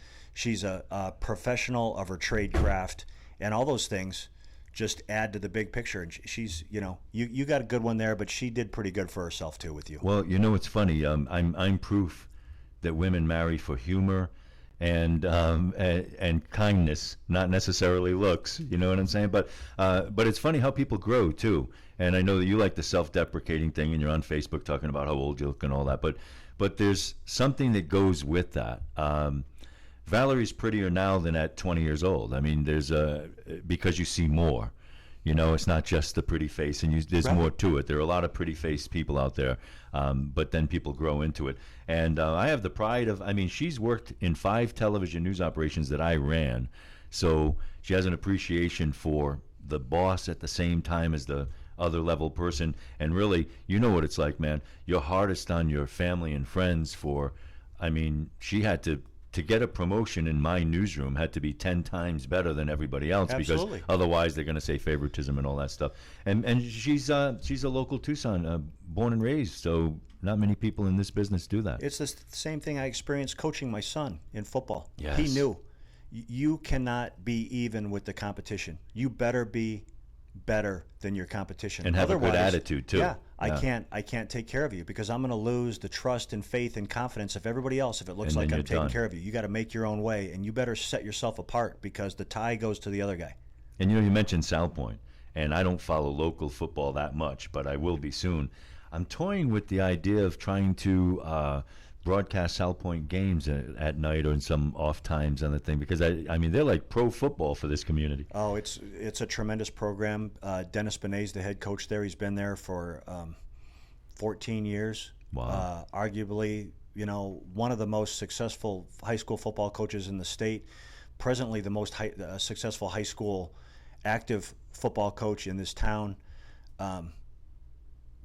Demands dignity and integrity of his players. There's not a day that goes by after practice where he doesn't tell those kids, You go home, you tell your parents you love them, you treat women in this community with dignity, you hold doors, you say yes sir, no ma'am, and that is beyond football. That is what he does and what our staff tries to do to create good young men and put people into our community that are going to make a positive contribution.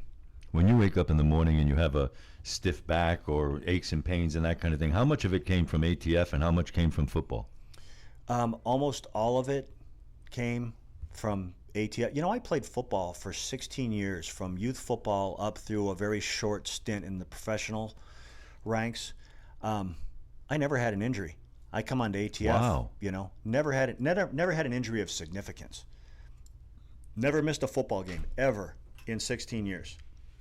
Come on to ATF, and you know, a week later, I'm shot. 18 months later, I'm shot and run over again in Chicago, and then now, man, it's like, you know, I feel like the baby seal on National Geographic who's just been clubbed by the government.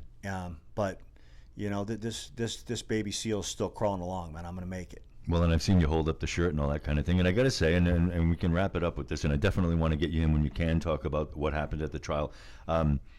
There's got to be, not that you ever want to get shot, but there's got to be a benefit to having that stuff happen so early in your career to know, all right, I can survive the worst thing that can happen. I mean, I got past it, and you're careful, and you know how to move forward from it, but you also, your biggest fear was realized already.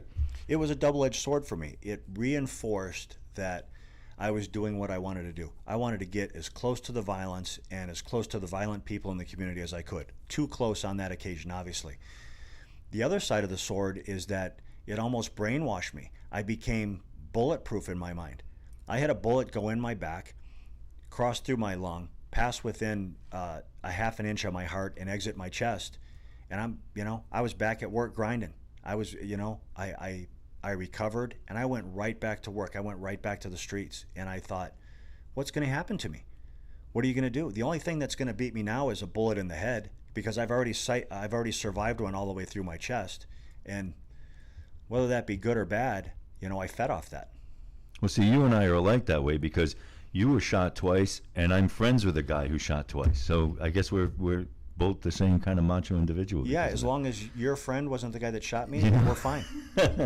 Hey, man, absolute pleasure. Kept you here an hour. I knew I was going to do that. And good to have you in studio where we can really communicate, and you could take a couple of phone calls. Love to get you in here where you're behind the microphone in a different situation somewhere down the line, and maybe that'll happen. Good luck to you with the cases. I appreciate that you've been a friend of the show for a long time. Don't even remember where I might have met you when your book came out. And we hope you survive and you can sleep at night in this community. There are a lot of people who support you. I mean, Facebook, people on YouTube, people who you never met.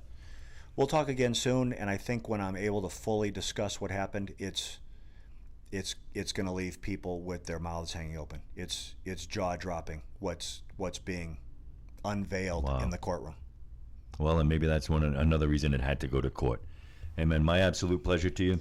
All the best, my friend. Let's get you in here again, okay? Yep. All right. Jay Dobbins, everybody, ATF Special Agent, and we appreciate your phone calls and that kind of thing. And thank you, Jay, for coming in here, and we'll have you in very soon.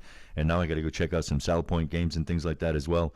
And always nice to have Jay come in. And this has been, he's been around for a couple of projects that we've had recently, including talking with investors and the K-Gun TV series that they're putting together there. And you got to have a certain amount of respect for a guy like this. And if you're not in his corner, you still have to respect what he did to join the ATF, become a special agent, put himself in danger. It doesn't mean that everything he's done has been perfect, I'm sure, but there's some respect for that. We have a short break coming up first. And then we're going to take a little bit about, hopefully, more than 5-minute break somewhere down the line so that we can hit the restroom and maybe throw a donut down. We're going to attempt to do this all day long without stopping. We appreciate that you're on the phone, that you are able to call us. I will put in chat and more often out there that it's 750-7456. Couple of people I've had the pleasure to talk to over the years, and we're going to play one of the short interviews right now. A guy that I've always gotten a kick out of. He's a magician or illusionist or whatever you want to call him, David Blaine, and what a nice guy. He was at a hospital working with underprivileged people and sick kids and things like that. He took a few minutes out of his day to talk to us on the phone. This is a few years ago, and he was coming to town for something, and I got him on the phone and really wanted to talk to him about specifically how you can get your mindset for some of the things that he does. And if you've never seen David Blaine's work, you got to check him out on YouTube. This will be a very short break, and hopefully I'll be back by the time the interview comes, because I'm going to race down the hall during this, and we'll be right back. So get your fingers ready for 750-7456. We'll be taking some of your phone calls and maybe lighten it up for a couple of minutes here before we have John Proudheart will be in Proud Star. Proudheart would be a good name too. So that would. I love Native American names. They're so cool. He'll be right here in studio in less than an hour, so you don't want to miss that. In the meantime, 3 minutes with David Blaine. Life, I don't know how you do it, and that's not even getting into the women you dated over the years. We won't go there. But let me ask you this. The magician stuff has got to be tough when you got the internet, you got copycats, you got people trying to be David Blaine, you got YouTube people trying to be David Blaine, other magicians trying to be David Blaine. Is it difficult to stay cutting edge and stay ahead of the game when people are trying to copy your stuff? I think that's what's got to inspire you to stay ahead of the game, is that if you don't, then you become a copy of the people copying you. So it's important to use that to its advantage and recreate as much as you can, I assume, but it's also not easy, obviously.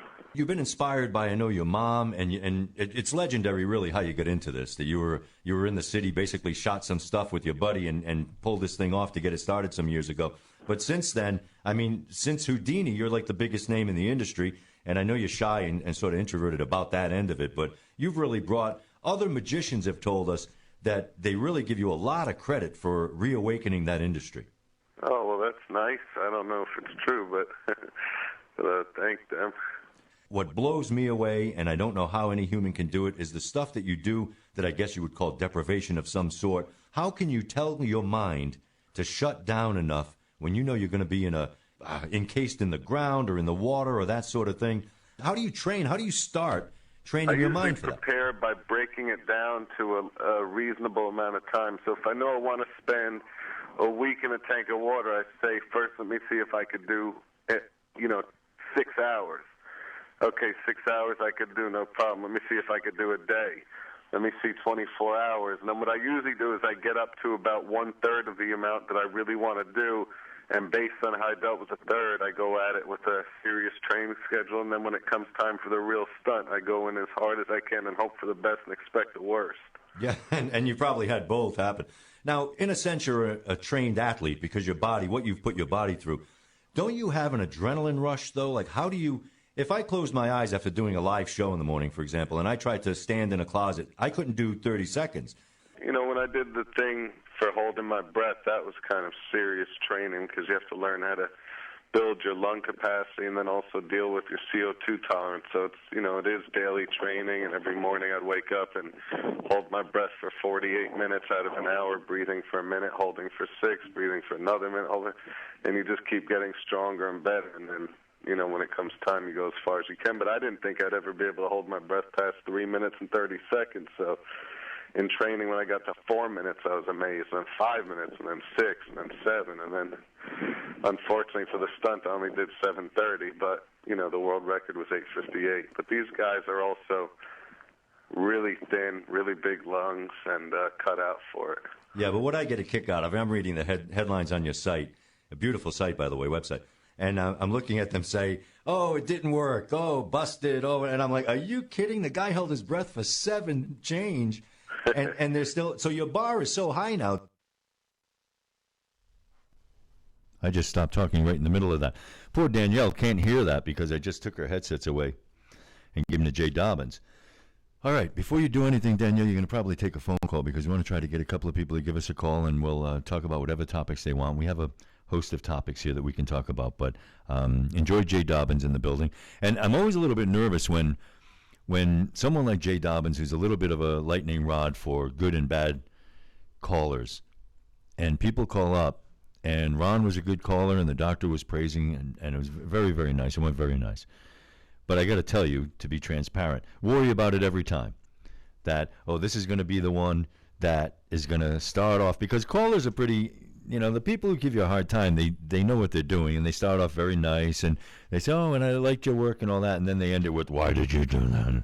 And it's too late. By then, it's like, oh, push the button.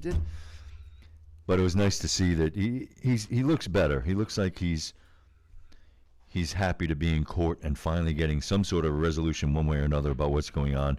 Operation Wide Receiver, all about Fast and Furious. I mean, these are things that have been going on for a long, long time. And if you do call the show, you can name your topic, but I also want to just ask people, what do you do? And again, it's 750-7456. What do you do when you see all this stuff happening? You say, okay, well, so the FBI use drones, so the NSA are listening to phone calls, so whatever. What do you do to complain about it? You really can't, right? If you complain too much about it on something like social media, Facebook or whatever, they'll just stop monitoring you, right? You can't really call a lawmaker. They're usually not at liberty to say much about it. So you just talk amongst yourselves about it. And I got to tell you, when Assange came out, it was pretty easy to say, you know what? He did a brave thing, but he's kind of a weird guy, and I don't know. He might be the bad guy, not the good guy. It's hard to figure out. The Snowden situation is even more controversial in my eyes, because he doesn't set off my alarms like he has some odd agenda. He seems to have legitimately trying to do the right thing, even though he breaks the law to do it. And what do we do with whistleblowers of any kind? So he breaks the law, so obviously he has to be punished for it. But do you secretly admire Snowden, or do you think Snowden is evil? It's very, very hard. I admire what he did, though I'm not sure that I think he should do it. And the reason that I'm not so anti-Snowden is I look at what I believe his motivation to be, and you can't really know for sure, you're not in his heart, right? But if someone has information that they could do more damage with and they don't use it, and he has the names of all the agents of the intelligence communities, where they're located, their aliases. He could have done a lot of damage, and he did not. He seemed to be a relatively intelligent, well-spoken person. So what do you do? What would you have done? It's not too different than working at a chemical company that does good things, but you know that they're dumping their chemicals in the water behind the factory, and you don't want to say anything because you signed an agreement that you would never say anything anti-company, but you feel that you have to. What do you do? And that's on a super large level, on a worldwide scale, what Snowden dealt with or is doing. So it's hard. So I've seen a lot of people, powerful lawmakers, what have you, say, I understand what he did. I almost admire it, but he still should go to jail for the rest of his life or whatever for doing it. So difficult to see other people come forward if you go to jail for the rest of your life. And I know you signed the paper saying that you're not going to disclose things, and I know the argument can be made legitimately that you put people in danger when you do that. But what do you do? Do you like them? Do you not like them? I wanted to ask you, Danielle, and not on mic, just wanted to ask you, have you tested the Android signal on there? Because I haven't tested it to see if some people say that they are listening to it. I haven't tested it on my phone. I posted in the Facebook chat, not our live stream chat, that the built-in internet app on Android phones does play our video, but if you use the Google Chrome internet, it will not work. Interesting. So so you can get it on your phone, and have people tried it on the iPhone? I'm not sure, but okay. In the past it's worked on iPhones. iPhones, you have to download a separate live stream app. For iPhone? Yes. Yeah, it's never that easy. But short version is you should be able to get it on your phone if you want to do so, and hopefully some of you will do that. And today is just a test show, so what we're really trying to do today is just get the word out, trying to let people know that we mean business, that we like to do an eclectic show that's a lot of topics, that we're not just going to be politics, and hopefully give people a little bit of a taste for what we'll be doing when and if we land this station, which I hope to do soon. We've been negotiating for 2 separate stations over a period of months, And I probably should have gotten some sleep last night. I just realized, when you're hot all of a sudden. So I'm always hot. Any of you guys in a situation where the people around you are always cold and you're always hot? Been like that my whole life. But anyway, so test the phone. Let me know if it works for you. I am going to take, hopefully, enough of a break to be able to. There are some donuts and some little junk food over here, and I need to have a couple of those. And then we're going to take some of your phone calls, because in a half hour we have John coming in the studio here, and he'll be an interesting guest, and we want to talk to him just a little bit of time. So I know you have a couple of interviews there. Now I know Ray Negron was one of them, and that's not. I haven't talked to you about that yet, and we'll save him for maybe a little bit later. And the one that you just told me about that might give us a time to have a little bite to eat. Which one is that? Oh yeah, if you're a sports fan, Earl the Pearl Monroe. And we'll be very soon rebooting the whole shebang here so that we could start another recording, because I don't want to. Plus, well, we have to do, not during the interview. We'll have to pick our spot to do that, because we don't want to have an 8-hour recording, and I don't even think that they do 8-hour recordings automatically on live stream. So maybe I'll do that right before John comes in, and there'll be a moment of silence for our radio operation while we do that. But for now, Earl the Pearl, for basketball fans, a gentleman, intelligent guy. He wrote a book that you should go out and get, and he was on our show just a short while ago, and here it is.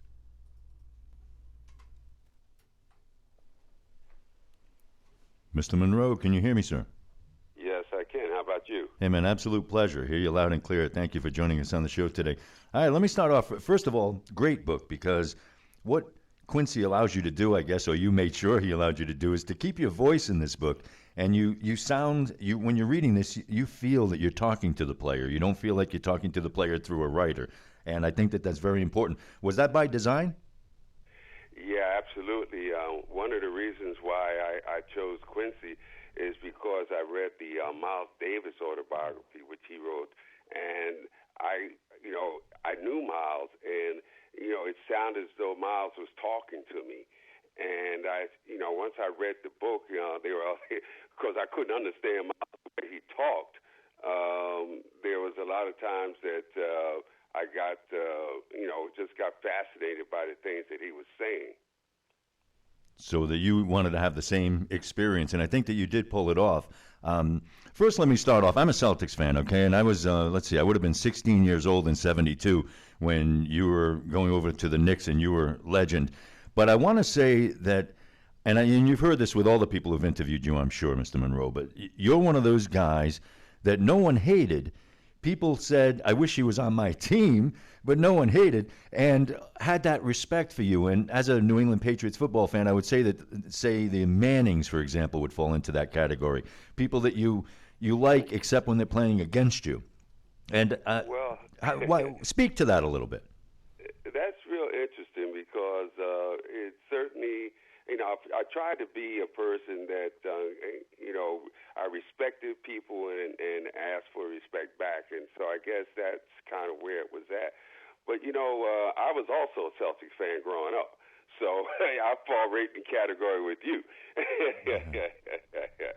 But this book was really geared to try and let people know who I am. A lot of people know Earl Monroe, but they don't know from where I come from, all the nuances that I've, encountered as I grew up, and then, all the other things that happened to me to, make me who I am today. And so this book was an attempt to, kind of unmask me and make it so that people really understood me and know who I am. And I think we did a pretty good job, because, people that I talked to about this book who's read it, they said, Earl, this is not just a sports book, it's a sports novel. And that's a real compliment, because I wanted to try and bring not only just about basketball, I wanted to also get some things in there about the times and the reflection of those times when I was growing up. Yeah, thank you for that, because everybody mentioned South Philly, right? And when I'm in Arizona right now, and we'll run into folks that are talking about the struggle that the Latinos are facing, and they're talking about some of the issues, and they bring it back to the African American struggles of the '60s and all that. And even though I respect what they're going through, they didn't go through what you guys went through in places like South Philly. It was a different world then. I mean, they have all the benefits of assistance and really just people realizing that there is a plight. Give me a feel for what it was like to grow up in South Philly back in the '60s and even before that. Well, South Philly, was very, it was pockets. You had you had your blacks here, you had your Italians here, you had your Irish here, and you had, then interspersed with all that, you had some Puerto Ricans and maybe some Asians. But everyone stayed basically in their pockets, and it happened as when the summertime, it would come, or the spring, March signaled race riots, and there were race riots all over Philadelphia during those times, and we used to set our calendar, and the first race riot we would say, must be spring. But, even at that, Philadelphia was also a fascinating place to grow up in. I cherish the days, that I was in Philadelphia, because it really set the tone and set a platform for, my thinking and how I am today. Well, and let me ask you about basketball in general, because I'm still a fan, and I still get out there and play with my kids and things like that. My pet peeve in 21st century basketball is that there are great athletes, but not that many basketball players. I mean, to see college kids who can't hit a free throw, to see people who can muscle their way into the basket over and over and then miss the layup. I mean, speak to what it's like to be a basketball player first, because that's what you were. Well, in Philadelphia, we learned the game. We didn't just play the game. We had a kind of a system, if you might. There were people who were older than us, and they kind of played the game before, and what they learned, they kind of passed down to us. And we had a thing that we used to call 40 years. And 40 years meant that you had the experience in the game of basketball to realize and understand what the game was about. And with that experience or whatnot, you would pass it down to the next generation. So if we're playing against some older guys, as we call them, old heads, and after the game, they will come and sit down with you and tell you what you could have done, or what you did that was good, and things like that. So it was a process of really learning how to play the game from a mental aspect, as far as playing, and then learning from a physical aspect. And you mentioned in the book, and you have a chapter that mentions respect. And a lot of people think that respect is something that's just from the old days. What was different about the league then when you were in it compared to now? And is respect still a factor like it was? And why did it mean so much to you? Well, I think, as you play, and I played in the playground, respect was very important, because you're every time you played, somebody tried to beat you. And so it was that kind of reputation that you gained by playing in the playgrounds that was very, respectful. The instance of being a playground legend was one of the highest things that you could attain, because being a playground legend wasn't like today when you can almost manufacture your legends.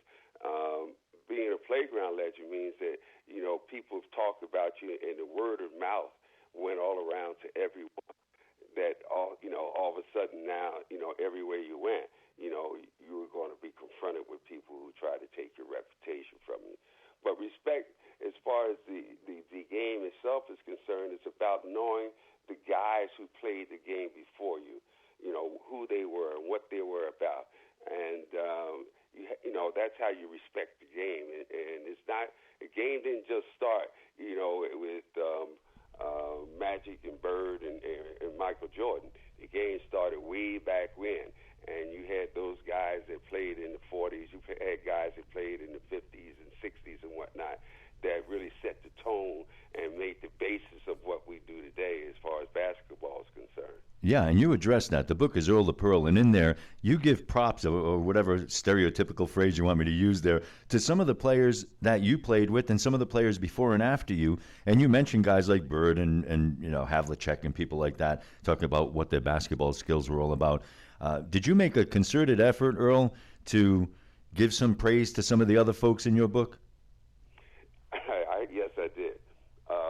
I did that because in so many books and other instances and articles and whatnot, you always hear about the name guys, and I made an effort to try and let people know that there are other people that also played the game. And when you think about kids, reading these things, they always read about the same people. It's almost like what they call African American Month. And you always hear about Rosa Parks, you hear about Martin Luther King, and so forth and so on. Well, I wanted people to understand that there are other guys who are very fluent at this game and played the game with a passion, and wanted to get their names out there so maybe there could be some conversation about them as well. All right, Earl, give me one of those people that you didn't even put in the book. Give me a guy that no one really even knows that you didn't like playing against because this guy gave you headaches. Well, Nate Williams, who played for Kansas City. Nate Williams was about 6'3", about 6'3", 6'4". Yeah, he might have played football, but Nate was a very reliable basketball player and a very strong guy. And I hated to go up against him because I know it was going to be a very physical battle. And but Nate was one of those guys who was a winning type of player. He played on the teams with Tiny Archibald and whatnot, and just a tough guy. I hated to see him come. If he had me, I tried to make a switch somewhere along the line. Go off a pick and let somebody else get me. And if they had the traveling rules in your day, Earl, that they have now, which is like 4 steps, how many points would you be scoring a game going to the basket with the lax traveling rules? I tell you, it'd be unbelievable. I tell you, because especially with this hop thing that they do, getting through, tuck the ball up underneath, you take the hop step and then take the step. That's unbelievable. That's like football. But the game itself is now geared for guys to more or less have more scoring opportunities, and it's unfortunate, but guys just can't score the way that they used to. Yeah, very true. All right, look, I want to ask you a question about you as a person. What brought a tear to your eye, whether it was back in the day or today, that you see that makes you tear up? I mean, the birth of a child, or the national anthem, or a championship banner being raised to the rafters? I mean, what gets Earl the Pearl to go soft? Well, I'm soft because I just got a little grandson, and he lives with me, and he's about 16 months old. And he makes me soft. I mean, he everything about him and all the things that I do is basically for him. And I see so much, as you raise kids, we raised our kids 30 years ago now. So now this is an altogether different prospect of seeing this new life come into play and what you can do to influence that life. And so this is like the light of my life, and I really enjoy it. All right, tough question associated with this guy now. What would you tell this little one to prepare this person for the world ahead? It's a pretty crazy world now. Yeah, it is. But, the main thing that I would tell him is to always stay true to what you believe and be truthful and forthright. And one of the things that I try and impress, upon people, and even myself, is always be correct, because you never know who's looking at you, and you never know how it comes back on you. All right, last question for you. A guy who you wanted on your team, but you never got to play with. Kareem. I would love to play with Kareem. likable guy, even though I had some great centers with, Willis Reed and Wes Unsah. But Kareem was a guy who changed the game, and I would love to have played with him. We would have two guys who changed the games on the team. Hey, Earl, I want to thank you for the memories, man. Class act all the way. And I wish there were more like you today in today's game. Thank you for your time, and I hope your book sells 1 billion copies, sir. Well, thank you much. I appreciate it. You have a wonderful day. You too. Earl the Pearl Monroe, folks. All right, that's Earl. A lot of these folks in the old school, in the old days, really used to put in the time. I mean, you've listened to two athletes today on the show, even though they're not known for that anymore, and Jay Dobbins and Ricky Ellison. And really, the character that had to come down back in the day, if you were going to make it in the pros or in the NBA, NFL, whatever it might be, is a lot different than it might be today. So very cool to hear from some of those old school guys. And Earl the Pearl is definitely one of them. We like to have some of those guys on the show because they always speak to character every time that we do that. I want to welcome you guys to come and chat. If you want to call the show, it's 750-7456, and we'll be taking calls too. We have John Proudstar is coming in a little while, and he's someone who was nominated to be a guest on Facebook. And don't know John. And how ironic is this, Danielle, that I asked if he knew Razor because John is in the Comic Book Hall of Fame for creating the first Native American comic book. So Razor being all things comic, right? So I texted Razor, and it turns out that John says that he went to elementary school with Ray here in Tucson, which I found pretty fascinating. I do know that I have Dave in chat, and too, maybe he can tell me what's working on the phones and what's not working on the phones.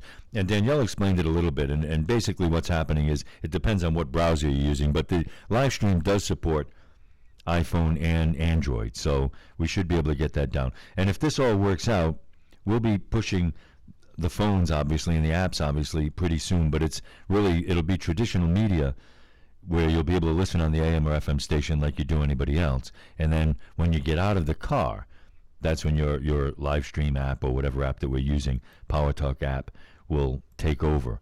And you'll be able to do what you need to do and go do your shopping or do whatever you want to do and still have a situation where you can keep the show going. And we want to we'll probably invariably lose a few people over the transition when they realize that we're not going to just be spending the whole time bad-mouthing Obama or doing whatever, because whatever the news of the day is, and if you're just joining us now and you don't know the news of the day, Janet Napolitano is resigning. She'll be leaving her post in September, and that's something that I think is overdue in some people's eyes, because she sure looked like she was really struggling in that position. Even if you're a fan of Janet Napolitano, you can't think that she was having a great time. Like to look at other stories that come out there, and I know some people follow this more closely than I do. Always found this stuff fascinating that it never makes air. And one of the stories that has been circulating in the last couple of days, that astronomers found a deep blue planet, a new planet, supposed to be 63 light years away. And what's funny about this is that they used to say, oh, there's nothing the size of Earth. Earth is unique in its size and its atmosphere. Now they keep saying we found another Earth-sized planet, another Earth-sized planet. This one, though, is a gas giant. They say a daytime temperature of 2,000 degrees Fahrenheit. So in other words, it's Tucson, Arizona, floating around out in space. They say the blue comes not from the reflection of the ocean like Earth's does, but it says, and this is what the NASA scientist says, a hazy, blow-torched atmosphere containing high clouds laced with silicate particles. So again, this is the planet for us. Silicates condensing in the heat could form very small drops of glass. So they say that it rains glass, literally rains glass there. So I don't know if they call that monsoon or not. Space agencies say the astronomers using the Hubble Space Telescope, they found the planet in 2005, but they haven't been able to use Hubble to determine the deep blue color and some other things that they just found out a very short while ago. So it's in a new issue that's coming out August 1st. But another one of these things that make you say, yeah, okay, cool, they found another planet. And then you start saying, see, I mean, how can we be the only people on the Earth? And you never know. They say it's only 2.9 million miles from its parent star. And it's gravitationally locked. What's that? Only? Oh. And they say Mercury, closest planet in our solar system, is 29 million miles from the sun. So 2.9 million. So good stuff. And I like this, you know, and you look at it and you think about it, and then you say, oh, got to get the kids, they're at school, and then you forget about it, and you're saying, the last thing I need, I have enough problems on Earth, the last thing I need to do is to be paying attention to this. But there will be some day that people will say, this planet will be somewhere where we can start a colony or whatever they want to do. And how you change in life. If you came to me at 20 years old and said, would you want to be part of the colony on the blue planet that rains glass? I'd probably say, sign me up for that. Man, I would do that. That would be really cool. Now, no, let somebody else do that. I don't want to. I'm too claustrophobic to be in the spaceship for a little while. One of the things that is really fascinating, and I don't have the article in front of me, but travel has become a nightmare for people. We worry about security. I always say that it used to be luxury to be on a plane, and now it's a pain in the butt. It's like being in a bad neighborhood on a broken down bus. I mean, people are screaming and fighting and crying. Heck, even Jay Dobbins was in a fist fight on a plane just a little while ago. Can you imagine being the person on that plane? You look up and you see two giant guys and an ATF agent slugging it out on the plane. But it's not fun to travel anymore. So now they come out with this, and there's a name for it, and I don't have it in front of me. But what it basically is a souped up version.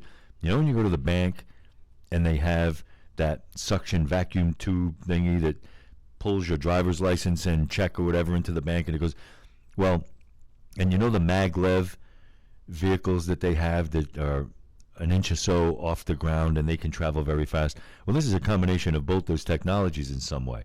And what they're saying can happen with this is that we should be able to, and it costs a lot of money, but we should be able to be in a situation where we could travel not only East Coast to West Coast in 45 minutes, but in 3 hours or so, be able to travel to China, not feel it at all, be only about 15 or 20 people in a pod, and you're basically going with no friction, faster than you could ever imagine, and be able to travel at those kinds of distances. And now that gets your attention. And people are putting money into this kind of a venture, and they say in our lifetimes we might be able to do this. So this is very, very exciting, because for some of us who are going to be older and finally want to do what old grandpa and grandma do, which is always travel all the way, you know, around the world in the older years, I don't know if I feel like sitting in that plane. So if this works out, then maybe I'll finally be doing that kind of thing. Now, we're going to do something kind of tricky. We don't want to lose you guys who are listening, but we're rebooting the live stream product because it will, and make sure when you shut it down, Danielle, instead of rebooting, we shut it, close the broadcast so that it saves it. I know you're smart enough, but I don't want to lose it. And we'll be off for literally 2 minutes. We're rebooting the product and coming right back. We have a special guest who's sitting in the lobby, and we're doing that so that the podcasts aren't 8 hours in length. So this particular podcast, it's already been, wow. We started at 8 o'clock. You know, I didn't do 3 hours and 45 minutes just talking like a maniac. Wow. All right, so, and then we're going to bring John out here, and we'll talk to him, and he's got two things that are very interesting to talk about, and I can't wait to do that. So we're going to do that.